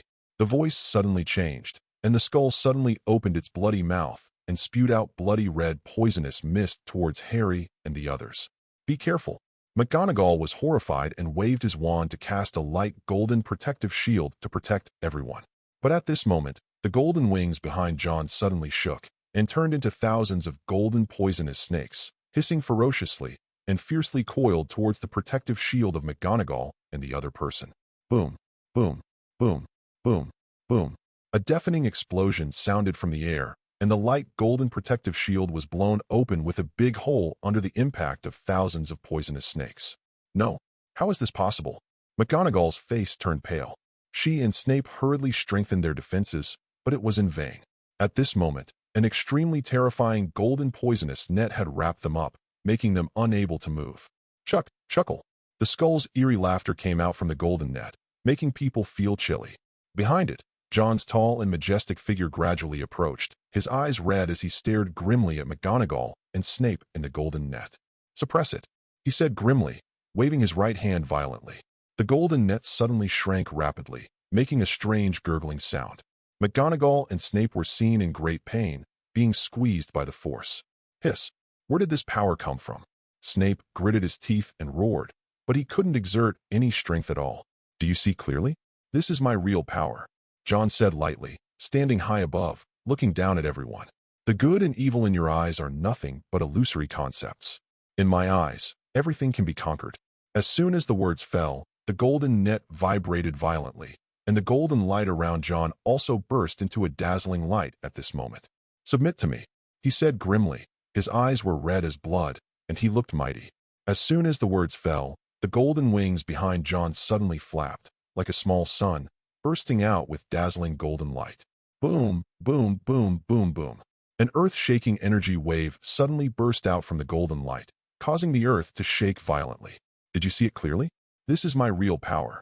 John stepped forward slowly, his tall figure full of aura, like an immortal god dominating the 9 heavens. "No, Hermione, run away." Ronald was horrified and quickly protected Hermione and was about to escape. But at this moment, an extremely strange golden net suddenly appeared in front of them, stopping them and blocking their way. "Hello, Kingsley. You are just an insect. Do you think you can do whatever you want in my territory?" Johnson sneered coldly, with a hint of coldness on the corner of his mouth. His face was red, as if he was burning in flames. He raised his right hand slightly, and the golden net suddenly shrank rapidly, wrapping Ronald and Hermione in it. "No, help. John, what are you going to do?" Hermione screamed in pain. The golden net gave off a strong corrosive smell, which made her eyes blurry, and she almost fainted. "Hermione." John's face showed a solemn expression. He flipped his right hand, and suddenly a ball of golden light shot out from his palm, completely breaking through the golden net. Hermione and Ronald were instantly thrown several meters away by the force and fell to the ground in a mess. "John, now we finally see clearly how powerful you are." McGonagall stood up with great effort, looking at John's tall and straight figure, with an expression of shock that was difficult to conceal on his face. Chapter 148. Indeed, you have a power never seen before, which makes people feel awe. Snape also stood up slowly, and although he was covered in dust, he did not look embarrassed at all. However, this does not mean that you can do whatever you want. McGonagall walked towards John with a solemn expression, as if he was not afraid of his terrifying power at all. More than just doing whatever he wants. Johnson smiled coldly, with a dazzling red light flashing in his eyes. "You simply cannot imagine how powerful I am." The golden light on John's face suddenly surged and instantly transformed into countless ferocious golden pythons, which fiercely coiled towards McGonagall and the other two. Hiss, hiss, hiss. Those golden pythons stuck out their tongues, their eyes shot out eerie golden light, and they swam around madly like living creatures. "Damn it!" Snape was horrified and quickly raised his wand, casting a powerful protective spell. But at this moment, the golden pythons suddenly shook and suddenly transformed into a golden cloak, wrapping Snape and McGonagall alive. Cack, clack, clack. The thrilling hissing sound came from the golden cloak, making people shudder. Snape and McGonagall struggled desperately, but to no avail. They were firmly trapped in the golden cloak and could not move. Hiss, hiss, hiss. John opened his mouth and made a strange hissing sound, causing the golden cloak to shrink suddenly wrapping Snape and McGonagall. "Konstantin, what are you doing?" Snape let out a heart-wrenching roar, and a foul-smelling black mist kept coming out of his mouth. "What am I doing?" John smiled faintly and waved his hand in the air. Suddenly, the golden cloak burst out with golden light, completely submerging the two people's figures. Only two hideous faces were vaguely visible in the golden light. What you have seen is only a glimpse of my power. If you want to see my true strength, I will let you experience it for yourself. Johnson said this calmly, and suddenly raised his right hand. The golden light suddenly surged, causing the two faces to twist hideously, as if they were enduring extremely terrible pain. Aha! Snape and McGonagall let out heart-wrenching howls. The pain in their voices sent chills down the spines of everyone present. Is that enough? Have you finally experienced my power? Johnson said calmly, but the strength in his hands did not decrease at all. Let them go, John. Harry finally couldn't bear it anymore. He roared and rushed towards John, swung his wand out a thunderous attack. Hee. John let out a strange laugh, and a black hole like an abyss suddenly formed under his feet. Go to hell, he said grimly, and with a slight tug, he dragged Snape and McGonagall out of the golden light alive. The two twisted faces seemed to be torn apart, making a creepy scream. Help! Snape and McGonagall screamed in pain, but with a slight force from John, they slid into the black hole along with the golden light, leaving no trace. No. How is this possible? What on earth did you do? Hermione was terrified. She had never seen such a horrifying scene before. She was so frightened that she collapsed to the ground. Don't worry, they won't die, John said coldly, grabbing the edge of the black hole with his right hand. Snape and McGonagall suddenly emerged from the black hole. They looked emaciated and miserable, as if they had suffered a terrible blow. Cough, cough, cough. Snape was breathing heavily. His body was charred black, and he looked as if he had really rolled in hell, looking extremely miserable. It's so scary. I've never seen such a terrifying power. McGonagall screamed in pain. She felt her eyes were sore, and her whole body seemed to be falling apart. What you just experienced is only 1/10,000th of my divine power. As Johnson spoke calmly, the golden light on his body suddenly shook, and a magnificent 10,000-foot-long divine sword appeared. You still have a long way to go before you can see my true strength. He raised his head high, his eyes were red as blood, and he looked majestic, like a god looking down on the sky. Boom, boom, boom, boom. A deafening sound came from the 10,000-foot-tall divine sword. John held the hilt tightly in his right hand and stared grimly at the people in front of him. I hope you have enough courage to witness my divine power, Johnson said coldly, the 1,000-foot-long sword in his hand bursting out with dazzling golden light, which made people feel terrified. Ding! It is detected that the host, Bedge, is about to enter the highest divine power state. The current sacred value is 70,000. Do you confirm to start? The system prompt sounded in John's mind at the right time. John's expression froze, and he nodded. The highest divine power state has been activated, the combat power value has fully exploded, and the duration is 390 seconds. Health, 150,000. Sacred value, 100,000. Exorcism value, 80,000. A series of system panels appeared in John's vision, showing his extremely terrifying combat power at the moment. At this moment, the 10,000-feet-long divine sword suddenly burst out with a 10,000-feet-long blazing golden light, as dazzling as a star. Aawaya. A terrifying howl came from John's body, as if a wild beast was roaring deep in his soul. What on earth was going on? Hermione was confused and at a loss, and was forced back by John's unprecedented terrifying pressure. She watched his body gradually twist and deform in the golden light. The flesh and blood all over his body was flowing under the shining of golden light, and suddenly it transformed into a red body, with wings spread high and 5 fingers like hooks, like a magic dragon that had just emerged from its cocoon. Damn, what on earth is this thing? Ronald was trembling all over and subconsciously dodged backwards, fearing that he would be affected by the red body. A sinister and magnetic sneer came from the red body, shaking the heart like a bass drum. How ridiculous! Do you humans still want to see my true self? The deep and magnetic voice made people feel terrified, and the whole space seemed to be slightly distorted by the vibration of the sound. Impossible. Is this John? Harry stared at the red body and saw that it was surrounded by golden light, like a sun suddenly descending. Of course it's me, Mr. Potter. The voice sounded again, with a strange teasing tone. This is just my true appearance. Are you going to be like those 2 old guys and not dare to look directly at my divine power? Before he finished speaking, the red body suddenly stretched out a huge blood-red claw and fiercely dragged Snape and McGonagall, who were lying in the dust, towards itself. Let them go. You psychopath. Harry was furious and swung his wand violently, but at this moment, an extremely oppressive force suddenly forced him back several meters away. Crack! The red body made a strange creaking sound, as if mocking Harry's ignorance. "Stop it, damn it!" Ronald also roared, and he also raised his wand and attacked the red body frantically. Bang, bang, bang, bang.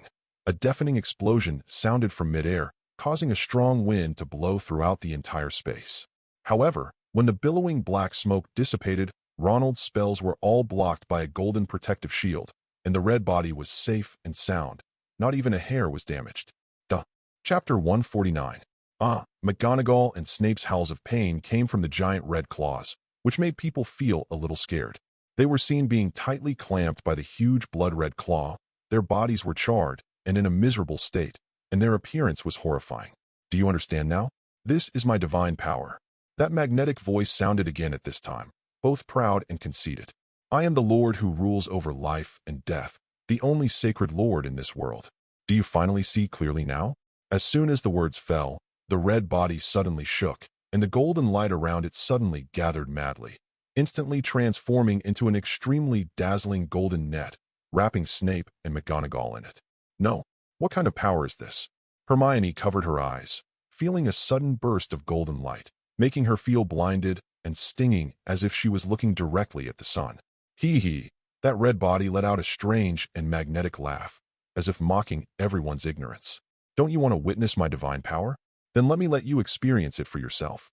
As soon as the words fell, Harry and the others saw a flash before their eyes, and then they saw thousands of dazzling golden rays suddenly burst out from the golden net, instantly enveloping Snape and McGonagall, making it impossible to see what was going on inside. Boom, boom, boom, boom. The ground suddenly shook violently, and the entire space seemed to be shaking under the impact of that force. "No, let them go." Hermione covered her mouth and looked around in horror. The golden light was like a ferocious golden mouth, twisting and expanding wildly. "Ah!" The extremely painful howls came from the golden net, making people shudder. Snape and McGonagall's voices sounded at the same time, sounding extremely painful, as if they were suffering from some extremely cruel torture. "Damn it, what are you doing, John?" Harry roared and waved his wand, but found that the beam of light from the wand would stagnate when it approached the golden net.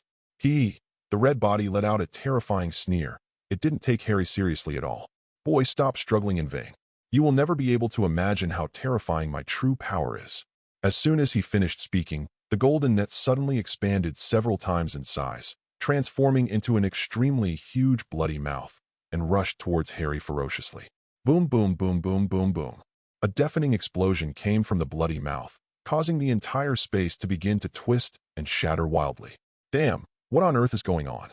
Ronald screamed in horror and hugged Hermione tightly. Both of them fell to the ground in a mess. At this moment, a dazzling golden light shot out from the center of the bloody mouth, turning into an extremely huge golden spear, which plunged into the air. Boom! A terrifying explosion suddenly exploded in the air, shaking the earth. Hermione subconsciously looked up at the golden spear, only to see a fascinating figure gradually taking shape in the spear. "Did you see it clearly? This is my real power." John's whole body was shrouded in dazzling golden light, his hands raised high, his muscles tensed, as if he was a real god coming to the world, which was awe-inspiring. "Impossible. Who on earth are you?" Hermione widened her eyes, completely shocked by the shocking scene before her. "I am nothing more than the true God who rules over life and death," Johnson said calmly, his tone full of incomparable pride. "You will all pay the price for ever wanting to challenge me. This is the punishment you deserve." Before he finished speaking, the golden spear suddenly grew several times in size, transforming into countless golden arrows of light, which shot fiercely towards Harry and the others. Boom, boom, boom, boom. A deafening roar came from the 1,000-foot golden place, and countless golden arrows whizzed towards Harry and others. "Be careful." Ronald was horrified and quickly dragged Hermione to the ground with force. The golden arrows passed by him and created hideous craters on the ground. "Damn, what kind of terrifying power is this?" Harry gritted his teeth and waved his wand wildly. A light blue protective shield suddenly rose up in front of them. But at this moment, John's tall and mighty figure suddenly stretched out from the center of the 10,000-foot golden spear, clasped his hands in front of his chest, and chanted an extremely ancient and mysterious spell. "I am the master of life and death, in control of the source of all things. Time flows backwards, the original spirit is called back, and all living beings are forever reborn." John was full of passion, and the spell he uttered was like a raging storm, causing the entire space to slightly distort under the impact of the sound waves. Roar. He opened his mouth and let out a fierce roar, and a faint golden light appeared in the palms of his hands, as if a small star was gathering and growing in them. Ding. It is detected that the host is concentrating the ultimate attack, and the required sacred value has reached 50,000. The system prompt sounded at this time. John looked solemn, his face flushed red, and his eyes emitted a dazzling red light. He raised his hands high with his palms facing outward, and the golden light suddenly burst out with thousands of feet of golden brilliance, instantly enveloping his entire body in a dazzling sea of light. "Break it for me," John roared fiercely, and the golden light suddenly gathered rapidly and turned into a divine sword with thousands of feet of golden light. Boom, boom, boom, boom, boom, boom. Zero. A deafening roar suddenly erupted around John, and the golden sword suddenly grew several times larger in an instant, like a dazzling sun, covering the entire space with its brilliance. Harry and Ronald were terrified and subconsciously huddled on the ground. They felt the light suddenly burst out, and then there was a rolling heat wave, as if they were in lava, and it was burning unbearable. "No. John, what do you want to do?" Hermione covered her eyes and screamed. But at this moment, a roar that reached the sky and the earth came from the 10,000-foot-long divine sword, causing the entire space to shake suddenly, as if it had been hit by a heavy blow from divine power. The master returns to his position, giving back to all things. Everything that is destroyed must be returned to its source. John roared, holding the golden sword tightly in both hands, and his grim eyes swept fiercely towards Harry and the others. "Take it, my divine power." As soon as the words fell, the golden sword suddenly gathered into a golden arrow and shot towards Harry and the others at a speed that was difficult to capture with the naked eye. "Be careful." Ronald was horrified and quickly protected Hermione behind him, waving his wand wildly with both hands and chanting spells. Aura Shield Buffer. A light blue protective shield suddenly rose up in front of them, and the golden light collapsed at the first touch, and without exception, all of them were blocked by Ronald. "Call out."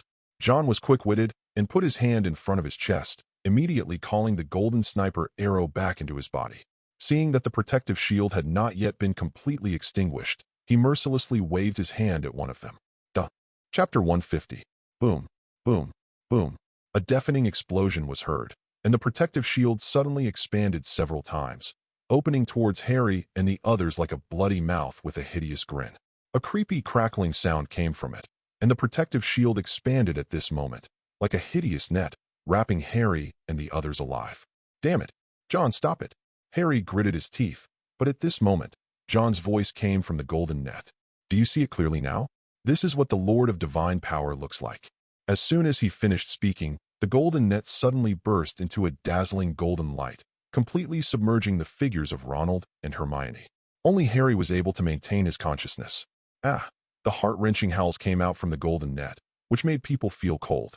In the dazzling golden light of 69-3, the figures of Ronald and Hermione were rapidly withering and dying, as if they were enduring some extremely terrible torture. "No, help." Harry was almost going crazy. He waved his wand wildly and countless spells surged out, but in the end he could not shake the golden net at all. "Let's see, Mr. Potter, who will give up resistance first?" Johnson said calmly, his whole body surrounded by thousands of feet of golden light, like a god coming to the world, which made people feel awe. "I won't give up. Even if I have to fight against God, I will never give up." Harry roared and tried his best. "Ha ha ha." John suddenly burst into crazy laughter, and the golden light in the golden net suddenly increased several times, making Harry's body seem as if surrounded by flames. "Let me see for myself your resolve, Mr. Potter." John laughed wildly, and the golden net covering Harry suddenly burst into a dazzling golden light, making his whole body burn as if surrounded by fire. A heart-wrenching howl came from the sea of fire. Harry roared in pain and was about to collapse under the impact of that force. At this critical moment, a powerful spiritual power suddenly surrounded his body, as if he was blessed by some power. This power is so terrifying. Harry opened his eyes wide, his eyes full of shock.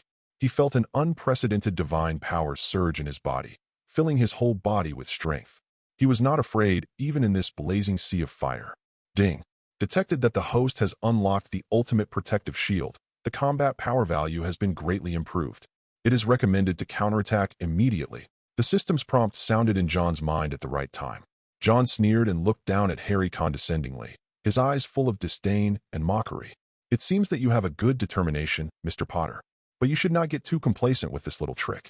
Before he finished speaking, John clenched his palms together, and the golden net suddenly expanded rapidly, turning into a bloody mouth of terrifying golden flame, and pounced towards Harry fiercely.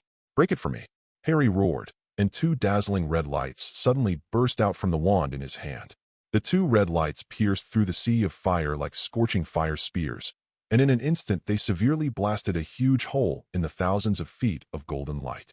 "Damn, you still have such power," John snorted coldly, obviously a little surprised by Harry's performance.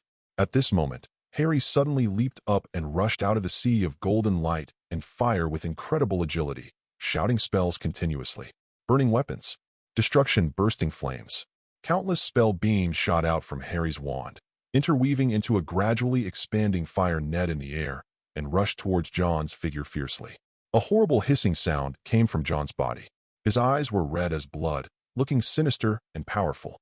"Do you think this little trick can do anything to me?" John let out a heart-shaking roar, and a circle of hideous runes appeared on his body, instantly extinguishing the fire net completely. "Humph, your little magic is still far inferior to my divine power." John sneered, and suddenly flipped his right hand, and a ball of blazing red flame suddenly emerged from his palm. "Call out." The flame in his hand suddenly increased several times, as bright and dazzling as a small sun, causing the air to distort under the high temperature. "Give me a taste of this," John roared, and with a wave of his right hand, the red flame turned into a ferocious red python, which stretched out its claws and fangs and coiled around Harry fiercely. Bang, bang, bang, bang. A deafening explosion exploded in the air. Harry quickly raised his wand and tried his best to resist the fierce flame. But at this moment, from John's endless golden light, an extremely terrifying golden net suddenly emerged and opened towards Harry. "Suppress it," John shouted coldly, and swung his right hand violently. The golden net suddenly shrank, wrapping Harry up in it, making him unable to move. Damn it!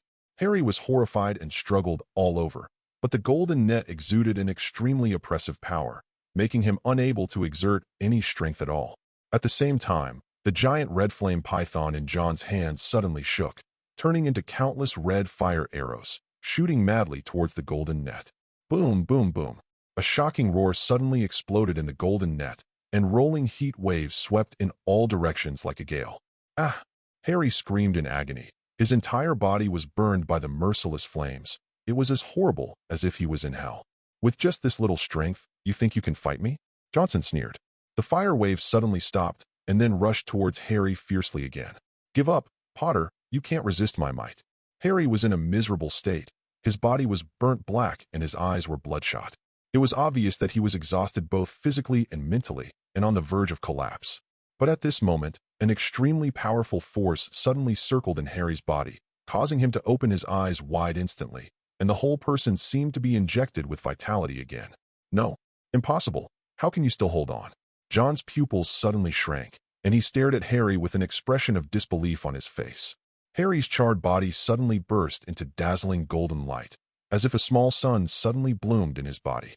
This power, could it be? John frowned. He seemed to realize something. His face was full of vigilance and fear. "I will never be conquered by your power." Harry roared, and the golden light all over his body suddenly burst out, transforming into thousands of golden blades that danced wildly towards the outside. No, John was horrified. He quickly used all his strength to transform into a flash of golden light, barely avoiding the attack of those golden blades. Duh.